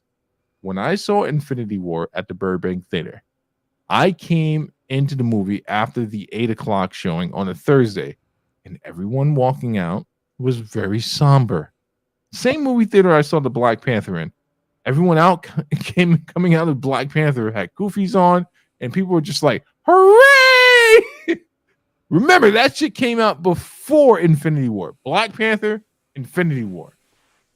People were literally coming out, Mantis, in one of the most prominent theaters in LA, where it has multiple theaters. Literally, you could see hundreds of people coming out with their heads down, completely depressed. I saw Infinity War, and I even asked one guy coming out, I was like, was it bad? He was like, no, man, this is the best thing I've ever seen. I was like, oh shit, I don't want that expectation on me. And if you remember, historically, I called you directly after I saw the movie and told you I'm going to see the 12:01 showing. That's how much I enjoyed it. You know why everyone enjoyed Infinity War? Because it left them with that fucked up feeling. That fucked up feeling of watching Peter Parker die like a little bitch. Because he's a 16-year-old kid that should have never been on that fucking planet fighting that war. It was all the things that led up to that, right? You know what? War is rough, and sometimes young people die during it. It happens. Exactly. But you had to deal with that, right? We all dealt with the fact that the MCU's Peter Parker went off to be the best he could be, and then realized at his demise that he was a 16-year-old kid, which is why he pled for his life. It wasn't because he was a coward. He reverted to being a 16-year-old kid. Yo, my Infinity War situation was that I was going to eventually see it. And so, there's like Thursday night screenings or whatever. And so I go into work, and my boss and everyone else in my office had seen it. Yeah. And everyone's like, "Did you see it? You see it?" And I was like, "I haven't seen it." And they're like, and they're all talking in corners, and they're talking. And I was like, "What is happening?" I was like, "I have other shit to do tonight, but fuck it, I'll ditch it." And now I have to go see it, and I immediately went out to go see it because everyone else was talking about it. And what was your feeling like when you watched it and came out the theater? It felt amazing because my dick was hard. Okay, so it was amazing because of the dark. People turning into ash gets me off. Okay. Yeah. No, it was really good. It was so good. It was so good. So just imagine for a second, you get the triumphant end of Endgame, right? But there was something missing from Endgame. Black Widow's death just had no real impact for me. In fact, I remember watching it and going, well, she was a throwaway character anyway. Oh, God. You're a monster. No, you're a monster because you don't want to be honest, man. And this has nothing to do with... I've felt that death. No, you didn't. This has nothing to do with... I knew Hawkeye wasn't gonna get it when they were like doing theatrics. So have you watched the deleted scene? No. Same outcome. Black Widow dies, but there's so much more at stake because there's so much more context. My problem isn't that she died, but in the deleted scene, it's like, oh shit, Thanos actually finds this place. There's a threat. There's a reason why that them making a decision needs to happen right away. And I love that scene. Black Widow still dies, but they also have to deal with the threat of Thanos attacking that planet, right? Because that makes sense. Why would he just be like, oh, yeah, fuck it, Gamora. It was actually pretty fucking amazing. I'm telling you that this all leads back up to Captain America getting his head cut off. And I don't hate America for all you fucking... I know you do. But just imagine, instead, the big three fighting Thanos. There was no stake in that, man. I would have been okay with Iron Man dying, Thor dying, or Captain America dying. But on the trajectory that they led us on, one of them needed to die in that fight. No, I'm good. I don't believe in giving Thanos wins that he didn't actually earn. What do you mean you don't believe in giving Thanos wins that he actually earns? What the fuck does that even mean? He didn't earn it. He didn't earn it at the end of the day. How does he not earn it? How does he not earn it? He didn't kill them. Okay, let me get this straight. let me see if I follow. Let me see. Don't you ever insult Thanos in front of Steve, or he will lose it. Let's go. Let me see. Let me see if I got this straight. Who decides who earns it? Well, I'm saying apparently the writers. Who decides it? Who decides it, you psychopath? Who decides it? The writers. The writers. Okay. And remember, in context, Mantis also supported Kang coming into the MCU. I just want to throw that out there since we're playing this game. That's what I'm saying. If they had done a competent job at Kang, they would have done a great competent job at Kang. You can't find a competent representation of Kang in the comics. It's all convoluted time warpy bullshit. I'm just saying. I think it would have hit differently. Now, as we're looking at Deadpool in the MCU, I know we got to get on to Sneeko getting his ass whooped. I just feel as if, though, man, if we're gonna end it all, end it with Deadpool, man. End it on a high note, right? This shit can't be sustainable. I mean, so wait, hold on. What I gotta pee. I gotta pee. Wait, hold on, real quick. Are you saying that you? I gotta pee. Go ahead, real quick. Wait, are you saying that you honestly think this movie should end all of the Marvel universe? Yes, motherfucker. Based off, you know what you remind me of, Mantis? You remind me of a nigga who talks to me about his ex-girlfriend who's still fucking him over. And when I say, yo, dump the bitch, you're like, we got history. Nigga, you hate this bitch. You hate this bitch. But you wanted to end in a Deadpool movie, not an Avengers movie, not a Captain No, America. fucking end it. Fucking end it. End it right now, man. End it on a fucking high note, bro. I'll be right back.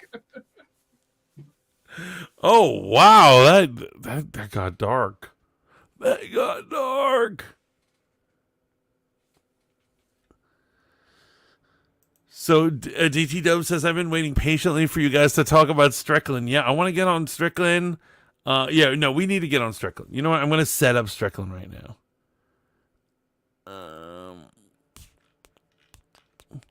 What videos does he have for me?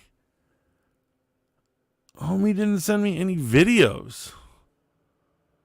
You know what? Let's do this. Fuck this. I'm going to do the Rumble video.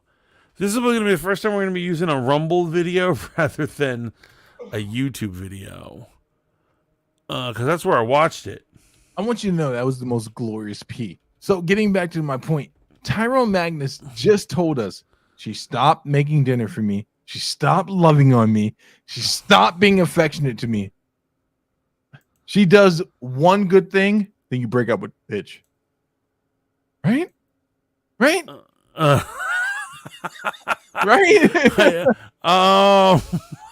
Mantis, would you prolong the relationship? You hate the MCU. You hate it. You absolutely hate it. You're on record of saying you hate it. I do hate the current MCU. Oh my goodness! I'm saying I don't hate all of it, right? No, you do. You hate all of it, and you would. You said you hate all. No, I don't hate phases 1 through 3. What are you talking about? Well, you hate the current incarnation, and that's what we're dealing with. So you're gonna keep taking. Yeah, the current shit going on. So, but she's a whore now. You're gonna keep taking her back, hoping she changes. What are you trying to convince me of right now? I'm asking you, based off Tyrone Magnus's analogy. Would you keep taking this whore back? You've said multiple times you're done with the MCU. Why are you having a hard time with it now? Here's what I'm saying. You know what ending the MCU in an Avengers movie is? It's getting that final fuck. Where you're like, final fuck always leads you to calling her again, bro. No, this is the real one. This is the real one, man. Where you hit it one last time and then you're out. And you're like, I've lost your number. You better lose mine. And then you walk off. It's not the last one unless you know what you have to do to make it the last one. Kill her. Oh, no. That's not where you were going with that. No. You don't know what you have to do to make it the last one? What? The Lincoln I already guessed and I was wrong. So what do you think? The Lincoln Tunnel. What? The Lincoln Tunnel. What do you mean by that? You have to enter the Lincoln Tunnel. Okay. You don't get it, do you? I'm assuming you're talking about anal sex. No, you said it. Play the video. Okay. So real quick, DT Dub says, "Did you see the video?" Yes, I did. Absolutely, I did. So we're going to talk about. What's your assessment of the video? Sean Strickland, former UFC middleweight champion who defeated Israel Adesanya, one of the most defending champions outside of. You don't understand how much love I have for him. Not Strickland, but Anderson Silva has the record for the most title defenses in middleweight history, I think, to this date, right? Then you have Israel Adesanya, one of the most competing champions at middleweight, accomplished kickboxing champion, right? Lost the title to Alex Pereira. Dubbed the man with the greatest striking intelligence in the world. Then starched Alex Pereira, right? Alex Pereira stopped him beautifully, and then he starched Alex Pereira, lost the belt to Sean Strickland, who dropped him, I believe, in the first round, and then didn't finish him, but basically outclassed him for the entire fight. Sean Strickland, a fighter people had dismissed as just some weirdo who actually has very amazingly sound defensive technical abilities, took on the faggot, the weakling by the name of Sneeko. What are your thoughts? So, for those not in the know, everyone that he said about Sean Strickland is correct, but there's this new fad going around where YouTubers or content creators who want to pretend like they're manly, who shouldn't be taking martial arts or shouldn't be getting into combat sports, do it just because they have money and they're like, you know what, I'm gonna spend money on this, I'm gonna do this thing, so they can project an image of being a man when they are not men. And so Sneeko's a perfect example. I don't even think Sneeko has a dick. I honestly think that he's a eunuch or whatever, one of those castrated dudes who sing and watch after the princess because they don't have a dick. So Sneeko is one of the many guys jumping on this. Everyone's trying to be like Logan and whatever his bitch ass brother's name were, Paul Brothers, where he's like, I'm gonna pay a real contender to spar with me. and here's what it is. Even if he loses, he'll look good because he's like, oh, that's exactly what we were saying in the chat. Remember that? We were like, well, I respect him. And I even said that. I was like, well, I respect him for going toe to toe with him. And I started thinking about it. That's like, real. That's real. Respect for him stepping in this with Sean Strickland, man.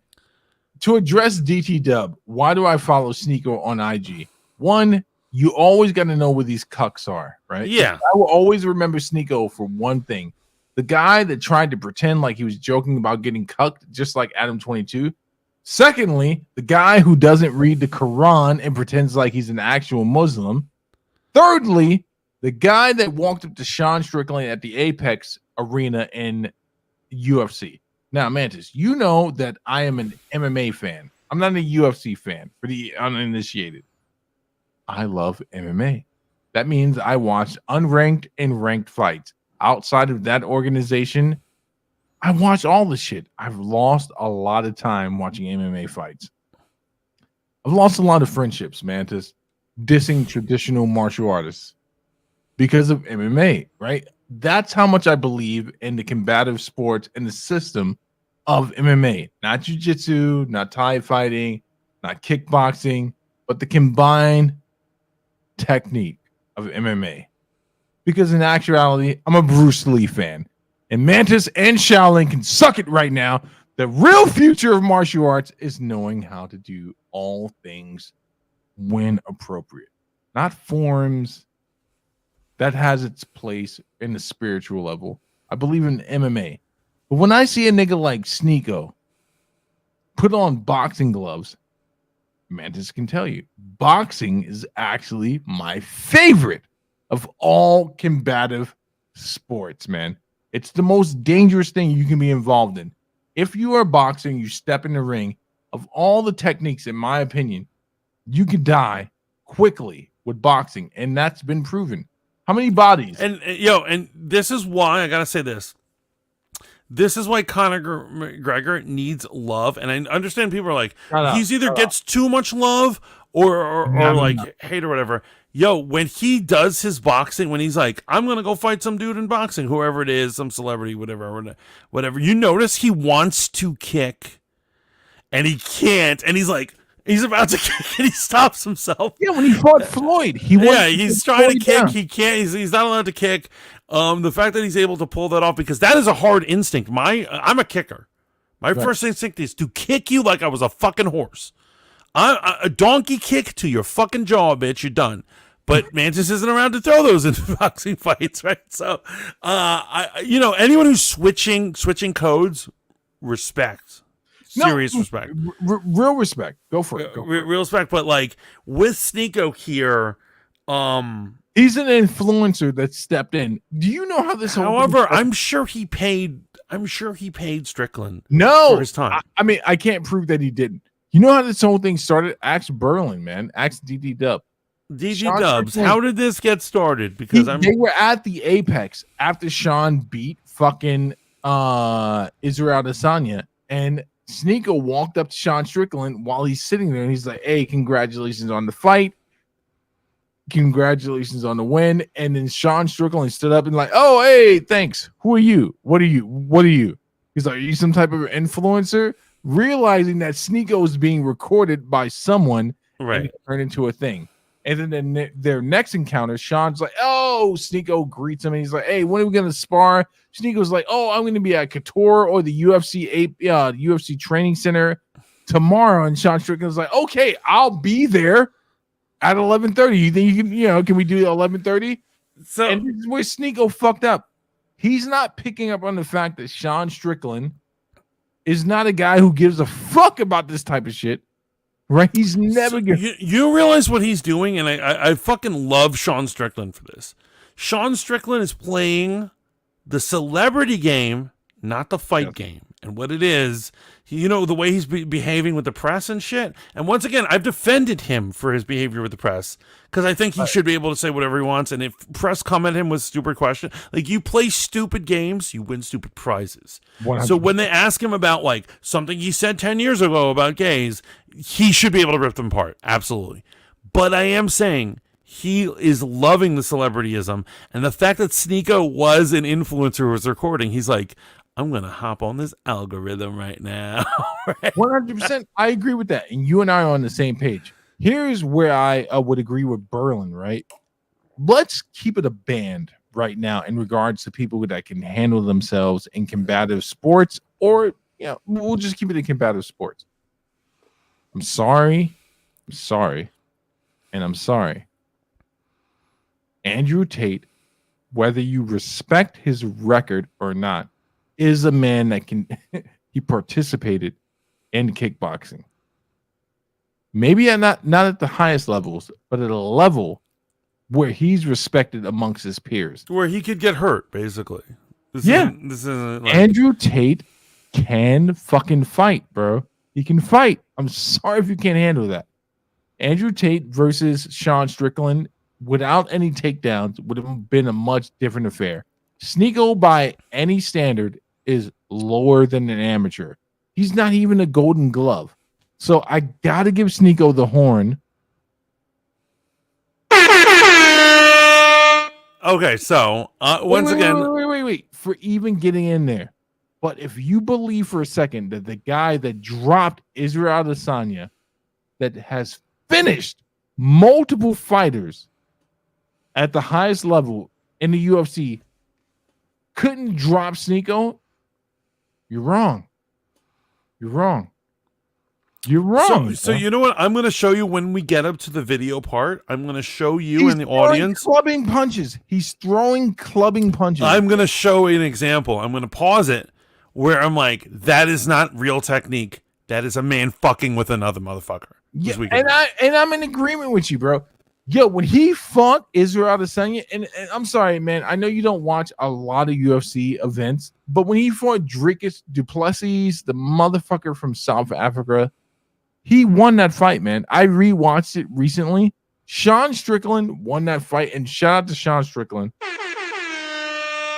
for not making a big deal about it. He was like, okay, it was a close fight. Judges say I lost. I lost. But he won that fight, man. He won that fight. Go ahead. Run it. Let's run this shit. So I'm gonna jump through it after a little while because, like, obviously they go a couple minutes. And real quick, man, when I say Sneeko is below amateur, you can tell by Sneeko's punches. So look at this exchange right here. Sneeko Right, look at it right now. He could have finished it right there. there. A body shot, and he doesn't get his head off the line, man. And he throws a body shot, dipping down with his head completely on the line. Right, and you know what's cool about Sean Strickland? So I complained about him not being a good spar partner, you know, toward the end or whatever. He's not. He's not. But however, in this particular part, he is. You know why? Because he could have ended it right here. You see what I'm saying? You see what I'm saying? He could have absolutely ended this fight, but he chose not to. He chose not to. Yeah. Look, he was so exposed, he could have absolutely been done. Yeah. And so this certainly isn't 100%. Anyone who would argue this is 100%, that's like... And Sean got him quite a bit on the weight difference. Oh, yeah. Look at the way Sneeko was throwing shot. They were... Right. On that! Bro, just bring it back about 4 seconds for me. A little bit more, a little bit more, a little bit more, a little bit more. All right, right there, perfect. Play. You know, body shots people throwing. Yeah, pathetic. Sean could have ended it right there, bro. He could have ended. I absolutely agree. He could have ended it right there. You know, basically, Sean is dad and Sneeko is son. And he's like, "Let me show you a thing or three, son." If you don't know boxing, if you don't know combat sports, Sneeko threw 2 quote unquote hooks to the body and left himself completely open to counters, which would also have been hooks. He would have got leveled right then and there. But as you're realizing, the high form, right? Sneeko's not circling out. He's moving away. The jab. Look at that. Yeah. So he's laughing at him. But shout out to Sneeko. Shout out to Sneeko, man. He's giving his, he's trying. so good. Okay, I'm going to jump a little ahead. And oh, man. Pause it, bro. Oh, over here? You missed it, but the footwork. If you're just going from like an orthodox boxing stance, Sneeko made one of the biggest mistakes. We're here. Let's watch his footwork right now. Look at his feet. Not now. Bam, bam, bam. Like Sneeko. If you didn't catch it, then I don't even need to explain it to you, bro. His footwork alone. If it was just a boxer, they would have leveled him. Go ahead. All right. Look at his head not off the line. Sean is fucking with him, man. Yeah, he's fucking with him. He's absolutely fucking with him.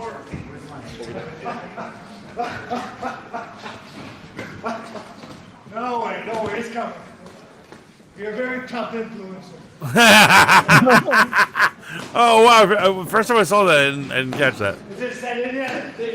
I mean, Sneeko was trying to give it to him. He's trying to give it to him in regards to sparring. He caught him there. 2 minutes.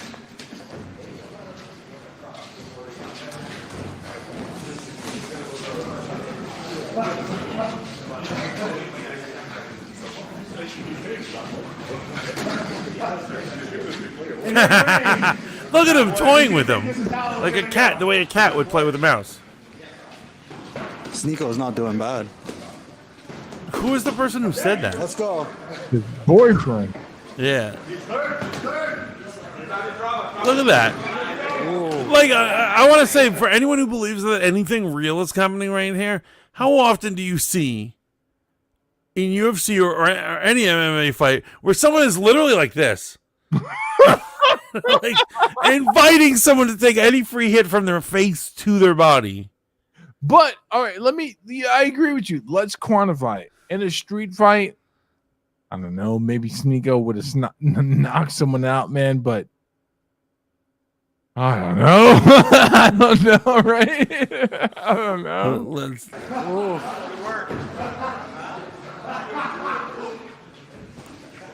And so I think he's about to pick it up here, right? 2 minutes. Again, watch Strickland punches when he goes off. They're clubbing. They're clubbing. Club.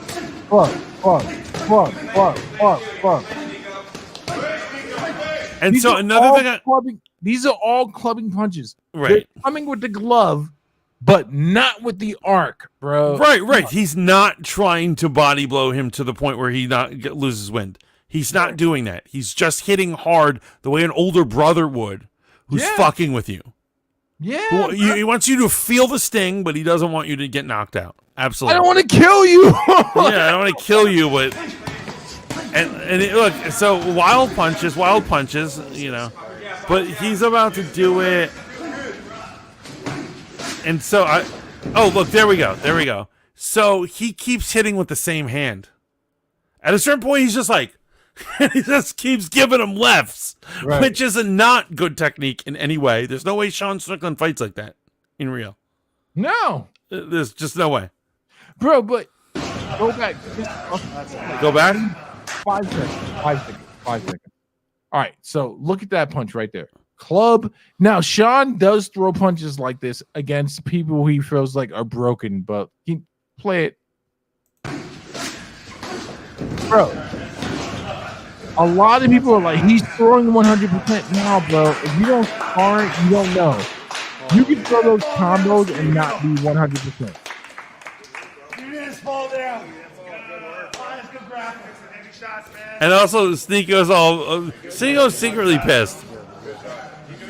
You know what? As anyone would be if they were getting fucked up.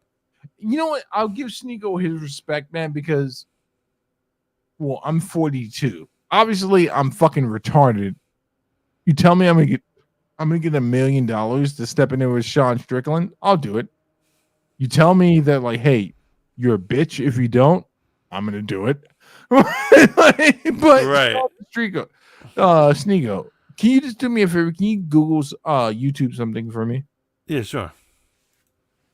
Andrew Tate spars boxers. Wow. Yeah, we got to go there. We got to go there. I got to show you amateur versus real combatant sports. Andrew Tate spars boxers.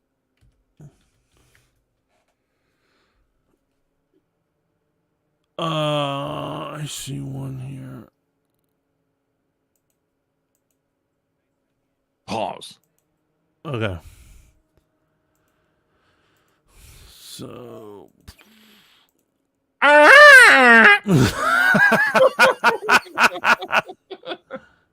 Andrew Tate as far as boxers. Yes. Okay. Run it back to the beginning. In MMA than CM Punk, I'll tell you that. But what's going on, boys? Welcome back to the channel. Now, so I'm going to break this down and give it some love. Do you know if you guys are new channel, make sure you like, subscribe. Also, hit the bell so we go live. What's up? Do you know who that commentator is right there? I don't know this guy. That's Mighty Mouse Demetrius Johnson, one of the greatest MMA practitioners, fighters in the UFC or one FC ever. Period. Point blank. But he's also a blurred. So we give him the shout out to him, man. And he is one of the most technically sound martial artists to ever walk this earth, man. Traditional or otherwise. Run it. Now, Andrew Tate is a retired kickboxer, world champion. And I don't know how active he's been with sparring. You know, I've seen him fight before. But it's a good kick. Right there, you would have known you were in problems. That's a good kick, bro. Like, already he's He's still got it, boys. He's still got it. Not his hair, but he's still got the speed.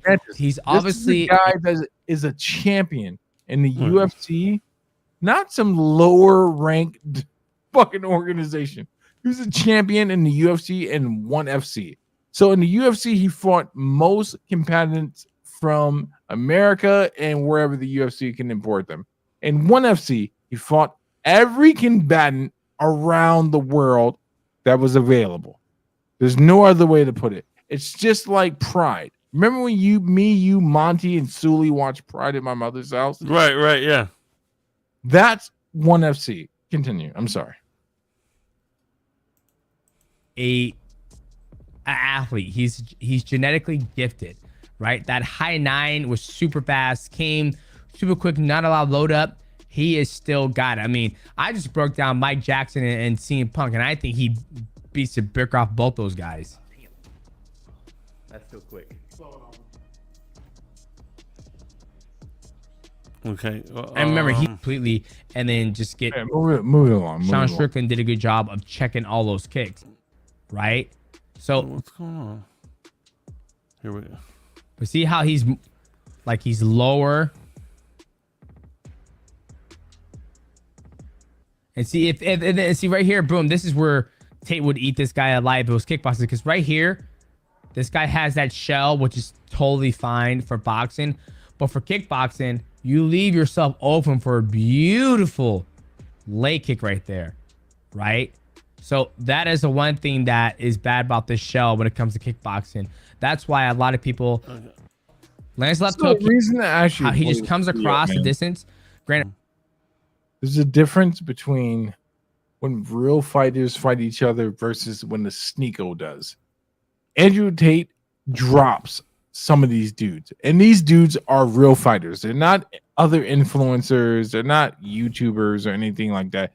These are real fighters, man. And the fact of the matter is, Sneeko gets a lot of respect. But if you don't believe that Sean Strickland was trying not to hurt him, you don't understand martial arts. Yeah, he would have literally ended it in maybe not 2 seconds, but he would have ended it within 20 I'm gonna go seconds. 2 seconds. I agree with you. 2 seconds. A real fighter will Right. come out and hit you with something. You're like, okay, I'm going. And he was gracious enough to go most of the 2 minutes and being nice and going easy on him. So this is my problem, that all these kind of, they're either red pill or they're red pill adjacent guys now feel like they're like, well, if Logan Paul can do it, I can do it. I'm gonna make arrangements with a real fighter to prove that I'm a fighter. It's so bizarre. It's weird. Because here's what I'm saying. I respect a lot of these guys, but Sneeko is a beta. I'm absolutely telling you. He is, bro. You cannot get in there. Yo, give an hour. Like, if I meet him for an hour, he's going to be sucking my dick if I feel like it. Because he's a beta. He's gonna present to me because he's that much. And so anyone who reps that, anyone's like, yo, Sneeko's my boy. You're not bisexual in nature. You're no. A dominance thing, right? Right. No, obviously. I'm not accepting any of that shit. But what I'm saying is he's going to be offering because he's such a bitch. Because he's such a bitch. And what I'm saying is, it's so weird. It's one thing to be like, oh, I look at Sneeko because he's good at pranks or talking shit or whatever, but he's not like a real man. He's a shadow of a man. Well, let me ask you a question. He's part of this beta generation. Talking about beta shadow of man thing, and this ties into what we're talking about. Your man, the white boy, the savior of Taylor Swift, former black woman slayer. Okay, go. Travis Kelce. Travis Kelce. Why was he screaming at his coach? And what did you think about? I'm going to defend him right now. Right? Okay. And it's not. I thought about that one scene in Remember the Titans when like Denzel is screaming at the ref. He's like, he's off Side ref. You know what? You do it to your coach too. I did this in rugby. What it is your blood is up when you're playing and you're so invested in it. And sometimes you get really, really thing, and you're like, tell him to get back on center. Tell him to get back on center. And you're not the one making the call. The coach is. And at a certain point, you find yourself yelling at your own coach. Right. I totally dig that. I mean, yeah, Michael Jordan probably yelled at Phil Jackson a few times. Like, I'm sure when they're making a bad call, when they're doing whatever, when you're not when you're not the one who can tell other people what to do, but he's the one, and you're like, tell them to do this, and he doesn't respond to you, then you start getting loud. Right. You know what I'm saying? And like that, what it is here's what it is: the physical component makes you more into it. It's like being in a fight. Right. Okay. You know what I mean? And so when I'm spending, a rugby game is, 80 minutes plus overtime or whatever. But when you've spent an hour and change out on the field, you've been tackling people, you're super vested in this thing, and and your coach is acting like an idiot. You're gonna be an ass to him. And it's one of those things that like a good coach will understand. He's like, they were just heated. And players will later on be like, "Oh, I'm sorry, I was an ass." And so you don't think that there's no need for a public apology or anything? I don't think so. What it is the problem. Here's the problem with the Swiftie Connect. She's brought a bunch of people who don't know anything about sports, and they're like, feelings. He's feelings. Old man. Some of the tweets I saw during the game, people said after he did that, they're like, "Is Taylor even safe around him?" No, she's not. She shouldn't be. He's an alpha male. Yeah, I gotta pee so bad. Oh damn! But wait. Should Taylor Mantis is gonna explain why she shouldn't be safe or feel safe around him as an alpha male? Go ahead, Mantis. So here's the thing. She is an alpha female, and I don't mean just about other females. She's beyond a queen bee. She's like a princess, right? And she believes she should be treated a very special way. Now, obviously, an alpha male wants to go a certain way, and she's going to want to go a certain way. However, what Travis Kelce doesn't realize he signed up for is it's always going to be Taylor Swift's turn to speak, turn to choose what happens, to run everything. She is now the man. And yet, however, he's an alpha man. So what's going to happen? Heads will butt. They're going to do headbutting. They're going to get into issues. It's going to be ugly. It's going to absolutely be ugly. And so I don't even know what to say, man. I don't think it's going to come to like physical blows or anything crazy like that. I don't think he's an abuser. Not even close to that. But I will say, the whole fact that look who it is, Ben Shapiro with a wig on. No, I actually enjoy this chick a lot more than you did in the past. So did you get to the part where you were telling me privately Taylor Swift is only an anal plug for the NFL? Did you explain that part? Well, you just explained it. but moving on to our final topic of the evening, Blair. Do you think that Blair is secretly a genetically engineered version of Ben Shapiro? I actually think are they siblings? Like, is she a clone? I think it's possible they cloned her. That they loved Ben's work so much. It's possible he's a clone. And they made him a clone. I think he's the clone. Yeah, they made a clone and they were like, you know what? We need a younger, hipper female version of him. And then they made her. Yeah, I love that recently there was a segment where she was explaining. Oh, what the fuck was it, man? She was explaining something to Ben. Oh, she was explaining Passport Bros to Ben. And he's like, I don't know what that is. And I thought that was genius, man. I thought it was genius. I thought it was good marketing, bro. But on our cover this evening, I had the unfortunate experience of putting Bobby Althoff on there. And so I despise this woman. I've never enjoyed any of her interviews. And for those who don't know, she did mommy podcasts and YouTubes for a while, not getting any traction, She's like you and me on YouTube. Like a few followers, nothing really is happening. And all of a sudden, she gets a Drake interview. Oh, yes. The pale. Never mind. Yeah. She is quite pale. So we're going to see what's going on with pale that. Ale. Yeah, the pale ale of it all. And there seems to be new things going on in her life, and we're going to find out exactly what it is. What does Blair have to say about it? Why is Blair on the screen right now? She's reporting it. She's going to report it. Run it. Section. I'm Brett Cooper. So we have a bit of an update from an influencer celebrity that we talked about last summer. I saw you guys commenting about this story in the chat of the Friday live stream. So do not worry. We are covering it today. I love that you guys were so on it. You were like, Brett, you have to do it. There's some celebrity drama. Do not worry. She's Our like Slack channel 12, is right? popping off about this guy. So today we are talking about Bobby Althoff. Okay, I tried to take a moment. It could be Althoff. Mantis, what is your definition of an industry plant? Oh, plant. Industry plant. Right. So I would say that it is. Do you remember the whole Bud Light controversy? Yes.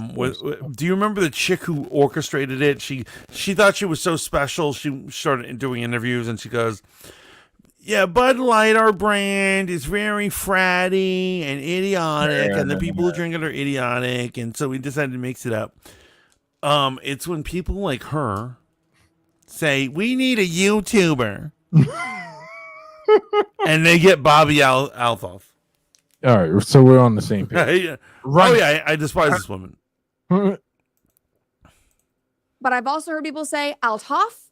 I'm just going to go with Althoff. Bobby Althoff. She is a TikToker turned mega podcaster, possible industry plant, according to some people. But back in the summer, people tried to cancel her because she was only interviewing black rappers on her podcast. She wasn't. She was not only interviewing black rappers, but people thought that she was, and apparently that was somehow racist. They also those were the only ones that were taking sarcastic comedic shtick traction. that was also white supremacy. You know, you made a very good point. Say it again. Because her interviews with the rappers were the only things getting traction. Yeah, Brett just showed her with a bunch of other people, but I know who those people were, like Mark Cuban. But who's really rushing to see a Mark Cuban interview? Like, I don't think, like, come on. I mean, I like Mark Cuban, but go ahead.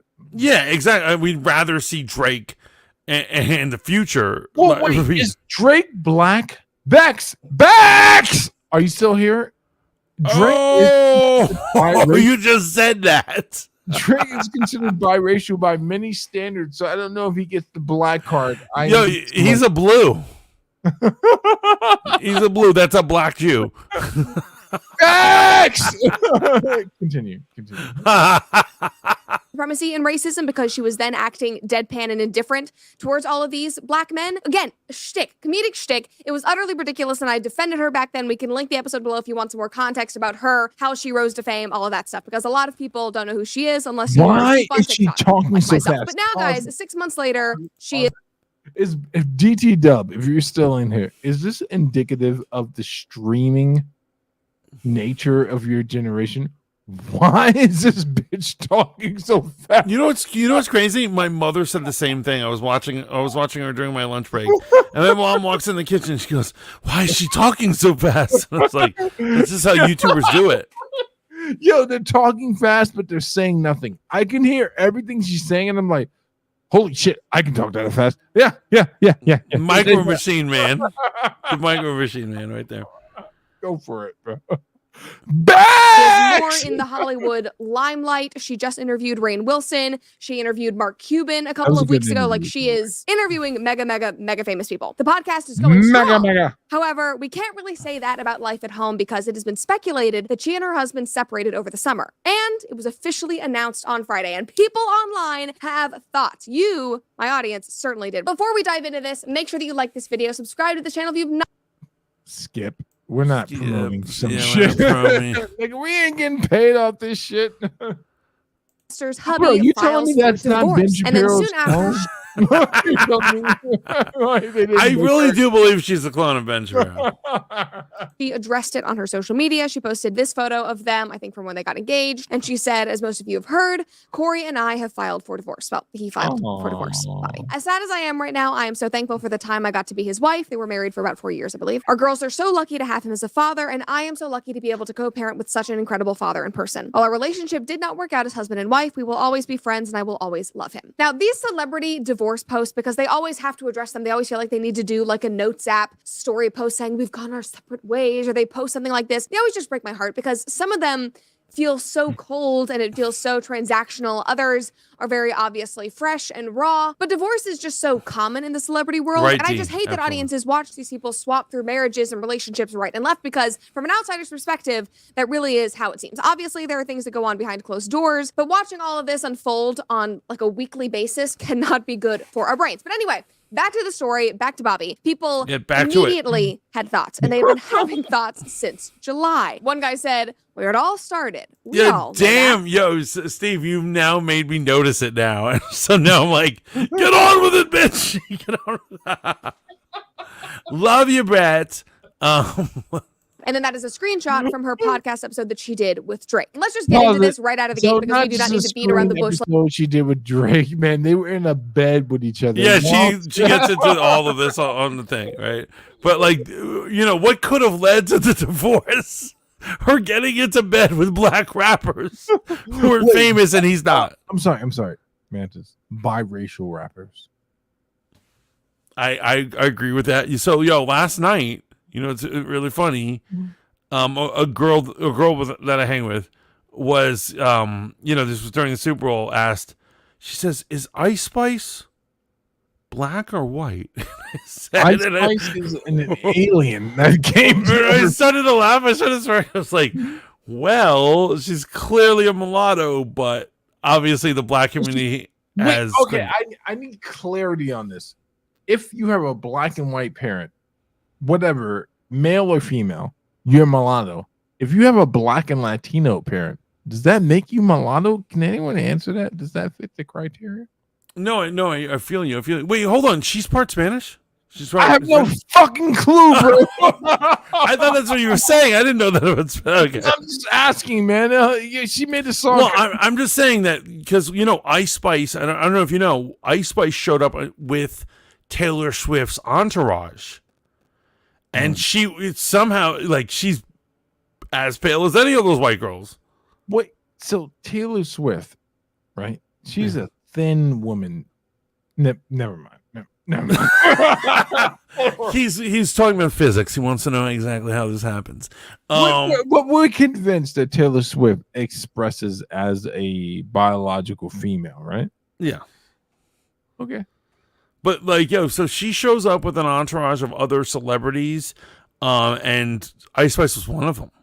So Ice Spice is now like one of her girls or whatever. Have you seen the shade she's caught Ice Spice that is for being a woman with this is mad shady. They're celebrating her as this is mad shade. I should quantify this as mad shade. You see people celebrating Ice Spice as one of the most successful women with Down syndrome ever. What? Are you serious? No.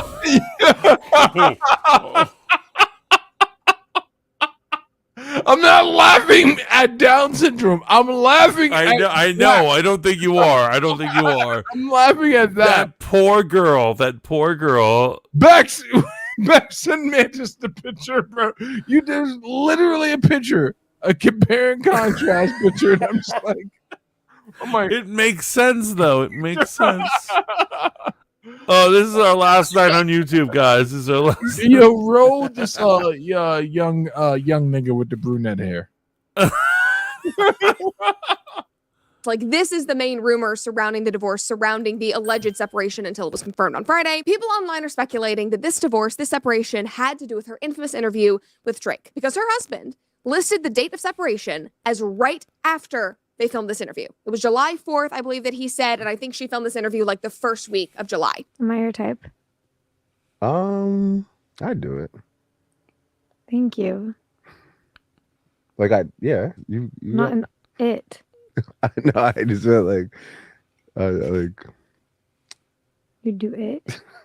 Drake was her biggest podcast guest to date at that point. She had flown to Memphis to try to fit it in between his crazy tour schedule, which made her miss her daughter's first birthday. That's not a legend. She joked about Run it that. back. I flew Hit all that the way 5% run back right there. Yeah. so You do it. Drake was her biggest podcast guest to date at that point. She had flown to Memphis to try to fit it in between his crazy tour schedule, which made her miss her daughter's first birthday. That's not a legend. She joked about that. I flew all the way here you did. I really do appreciate on my that. daughter's first birthday. I wasn't gonna bring that up. Mm-hmm. You missed your daughter's first birthday for To this. be here. Dark. And guys, she took an interview in bed with him. They got him in bed, and I was Yo, man, I'm sorry, bro. That's some real light nigga shit right there. Like, really? Well, that's good. I'm glad you committed. Yo, he's the crazy part is he's the lunatic, yet he's saying that shit is dark. Yeah. Well, she's just like, whatever. I just my baby girl. Yeah. Jesus Christ! No wonder she got. Oh, sacrilege! You fucking Catholic piece of shit, man! Don't ever call in the Lord's name in vain like that. She missed her daughter's first birthday, bro. What is that gonna do with Jesus Cristo?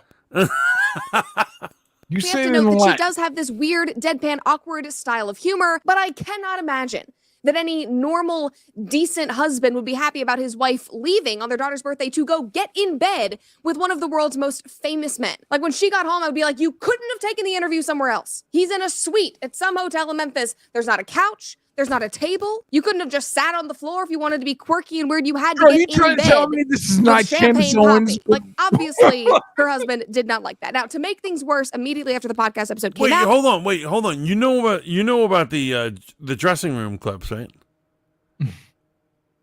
I'm asking you right now. Do the dressing room clips address the fact that this is clearly Candace Owens? No, so here's what it is. It's the dressing room clips are a series that she does with Candace Owens where they're doing their makeup and they're talking together and they're hanging out together. But it's the same person, right? Like, I mean, she's very influenced. She's very influenced, but like she looks up to her. She's like, you know. Yo, have I ever asked you this question? Are you attracted to Candace Owens? I am. Pervert. Play the what? Video. Pervert. What are you talking about? You're a Christian, right? I am. Are you fantasizing about another man's wife? What the fuck is this?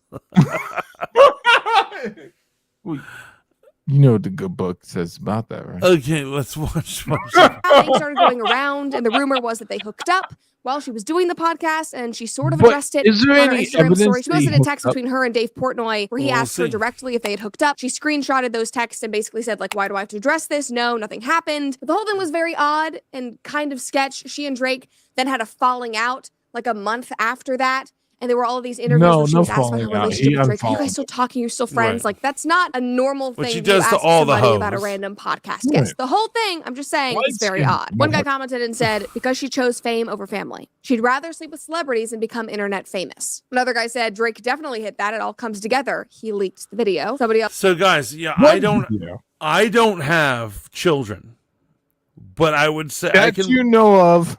that I know of. But I can honestly say Right. I would not miss my child's first birthday for a clout chance. No. A clout grab. I wouldn't either. But I have missed the birth of my children because I was on a job. Most famously, not famous at all, my middle child, Mathis. I missed his birth because I was traveling to get back for his birth. I missed it by like. Oh 2 well, hours. you were away at business, and then you suddenly got the call that she was in labor, and you didn't make it in time. That's different. Yeah, but That's I would different. not set up What an Bobby interview. Althoff did, it looks like she did that on purpose. She had the choice. Yes, I would agree, man. But who was confused about her being an industry plant? I have no evidence about it. So that's why I asked you what your definition of it was. But here's a different thing, man. Is it wrong to be an industry plant? Like, would you not take that deal, Mantis? Like, I think that. I would totally. If a record label came to you and said, "Hey, we want to start a podcast with someone in the know," right? And they were like, "We're gonna feed you." They're like, "You're gonna pretend to be wholesome and homegrown, but really, we're gonna feed you all these celebrities." Maybe they didn't say anything that insidious. Maybe you actually got an A&R guy that was like, "Hey, man, I just want someone that knows about this topic. I'm gonna give you a job interviewing people that we feed you, whether it's our own artists or not." Would you take that job? I absolutely would. Yeah, so would I, bro. And that's why I think it's so weird that everyone jumps on this whole industry plant thing where it's like, hey, we're going to prop you up. We're going to prop you up and give you the opportunity. But, things could be worse. You could be the baby daddy of Keke Palmer who went to an Usher concert, and it turns out that Usher has a proclivity for grabbing on married women.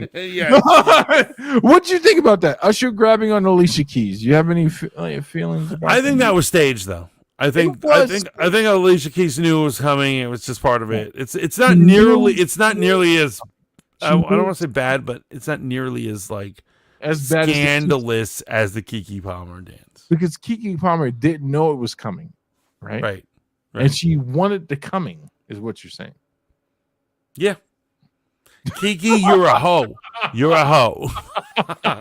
D says she was throwing up she's talking about Taylor Swift, was showing up some weird hand signs during the game, even had an upside down cross on it. Oh, I didn't know that. Do you think Taylor Swift is down for anal? Mantis, you want to answer this question. Do you think Taylor Swift is down for anal? Now, that is a crude, disgusting question, but I'm going to tell you yes. I'm going to say absolutely. You know why? Because she is a devil worshiper, right? And anything satanic goes. Sodomy is a sin in the Bible, as we all know, and so she will tempt men in any way. So you wouldn't be the one to do it. I would never stick it in Taylor Swift. I'll tell you that.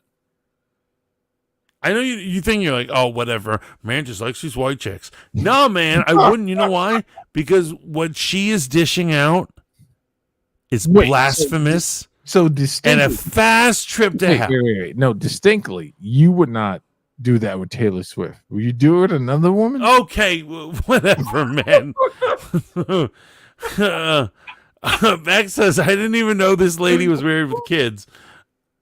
She definitely a white clone of Candace. No. So Brett is not the one sleeping with Drake. Right.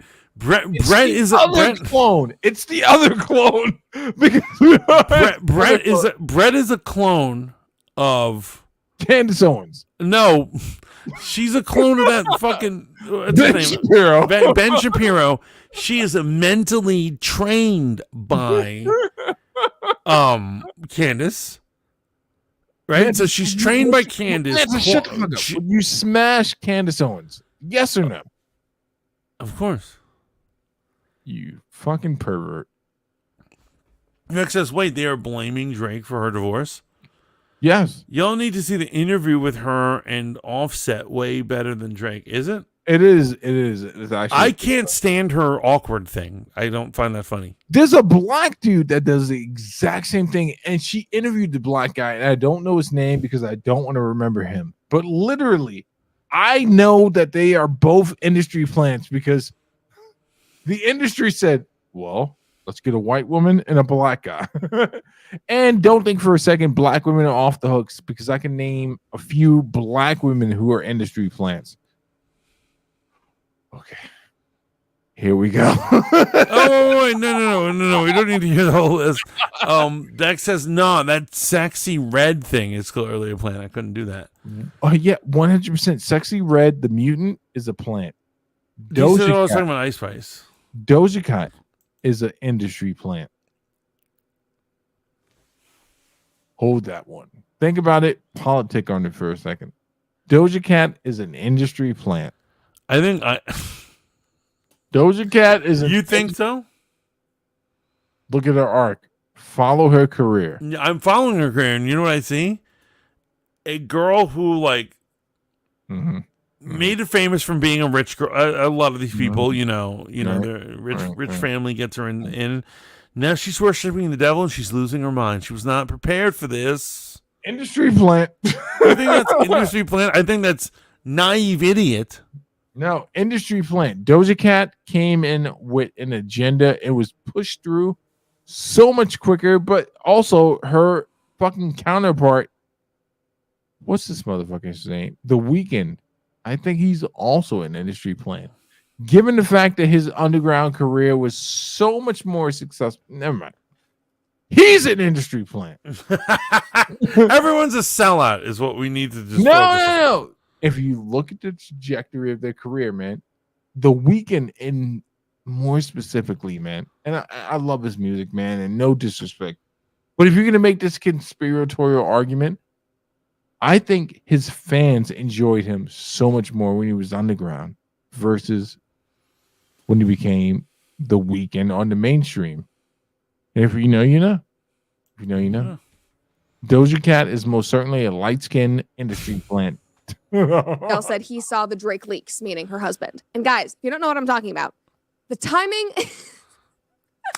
Producers are like, Brett, please. Oh, wait, no, the wait, timing listen. is suspicious, guys, because this week, literally right before the divorce, a video was leaked of Drake in bed, just diddling the goods, having a good time by himself in front of the camera. I did not watch. Do not worry. I don't know where it was. I don't know who it was for, what was happening. But somehow this leak has been linked to Bobby. Some people think that she or her husband or somebody in her camp leaked the video. Other people think that maybe Drake was making the video for her. He was on stage a couple of nights ago and made a joke about it and was like, hey, that was for somebody else. Everybody's now wondering who was it for. They're thinking about Bobby because she's still getting. And let me ask you a question. Is this not a 12-year-old allowed to speak about adult situations? He looks like she's 12. A wildly intelligent 12-year-old. Right? Am I wrong? I don't know if she's 12. Bro, this does not look like a fully formed woman, right? She has she's wildly intelligent. Her mental capacity is well beyond many people. I think the most important thing we need to know is that Bobby Althoff, or whatever she calls herself, is a fucking lowlife who chose clout over her own children. And that's why her husband left her. And she's the devil. And I hope Taylor Swift eats her alive. This has been another episode of Gambling Molly. Yes. I'm going to bed. This has been an amazing episode. I'm tired. After that video Drake leaked, let's leave him alone for a bit. Oh, wait. So Bex, Drake and this Mantis, not for you really, but for Bex, Drake and Kanye have entered the same elite club. Apparently confirmed. Well, Kanye confirmed by a woman, so I believe this more than anyone else because it's confirmed by a woman. They're packing missiles. So if you don't know, missiles are above 8 inches. The average size of a penis size is 6 inches in America, and anything above 8 in my mind is missiles. So if you're above average, you're above 6. Anything above the 8 is missiles. Pause. Pause for real. I'm not packing a missile. I'm okay with that. I'm above average. But apparently Drake and Kanye have been confirmed, but only Kanye confirmed by a whore to have a missile. Thank you. Thank you for that. D says, remember when Doja had a breakdown and didn't want to fulfill her contract? I know, but all of a sudden came back all kill herself. Oh, wait, what are you saying? D says, remember when Doja had a breakdown and didn't want to fulfill her contract anymore? Then all of a sudden came back all demonic. So wait, she didn't fulfill her contract. She didn't want to. She didn't want to fulfill her contract. She was trying to get out of it. All of a sudden, she comes back and she's all weird and freaky. Well, it just means that Satan said, "Hey, you don't have to fulfill it. Let me give you a little spice on it." Right? Have you ever seen Mantis? Have you ever seen that movie Wishful Things? I don't. It's think about I when have. Satan goes to a small town and he basically corrupts the entire small town. It's a Stephen King joint. Oh yeah, no, I haven't seen it. Oh, it's a great. Beck says he doesn't even submit his music for Grammys anymore. How is he a plant? Who, Kanye? I think she's saying The Weeknd. Oh, no, he's a plant for sure. He's Canadian. But ultimately, we all hate Bobby Althoff, and may her career suck. We all know Taylor Why Swift. do you hate her so much? She abandoned her child on her first birthday. She is really not that attractive. She's getting so much attention, but she's not attractive enough to sustain that. What would you hit? I'm saying. Would you hit? I'm a whore. I'd hit it, of Would course. you hit it? There are a lot of bitches I'd hit. Like who? And that is our show. This is Fanboy Modeling School signing off for today. This is the Fat Mantis. Remember to stop by at Riz at Riz Radio. Sorry, my co-host is making me laugh right now. Make sure to stop by on Riz Radio, particularly starting on Wednesday, which is Valentine's Day. Get that love in there, guys. Wait, before we get out to the promos, what are you doing for Valentine's Day? Or what are you doing against Valentine's Day? I'm doing my show for Riz Radio, and then I'm Right, gonna go piss in a jar, and I'm gonna throw it at couples walking into fancy restaurants. Appropriate. Thank you. Freedom What are you doing? What are you doing? Well, I was thinking about going to shit outside the candy stripes of small oranges, but now I realize, no, I'm not doing anything. Obviously, when you've been married for 10 plus years, you don't go out on Valentine's. You go out 3 days later. So that's what we're doing. Yeah, I gotta tell you, the best response about Valentine's was this. So I knew a couple of church good friends, and they have 3 children. And it was a couple years back, and I said, "Hey, are you and your husband going out for Valentine's Day?" And she looked at me and she said, "Roy, I already have 3 kids. I can't have any more." And then walked off like that was a normal answer. And so that is normal. When you get parents who have multiple kids, like, I will do anything not to make another one. So they don't even have Valentine's Day shenanigans. But Steve, where can they find you, brother? Well, this episode will be deleted, so you won't find this one, but you can find me on Riz Radio Thursday nights, Sunday nights, 10 p.m. to 2 a.m. Always bringing you that amazing content. Mantis, where can they find you? And they can find me on Riz Radio as well. Weekdays at noon to 4 p.m. Eastern. It's called Burn Your Degree, and we have a lot of fun. Midday fun, and plus the best hits you can hear in the industry. Check out the Fat Mantis on Live 365 or wherever internet radio is found. We are taking off this Fanboy Modeling School. We've had such a good time. Too much fun. Too much fun. Stay away from Satan. Stay away from Taylor Swift. And ciao for now. Peace. Peace. Taylor's ass might be the welcoming hold for Satan. Oh, God bless this whole Oh, wait, we're not.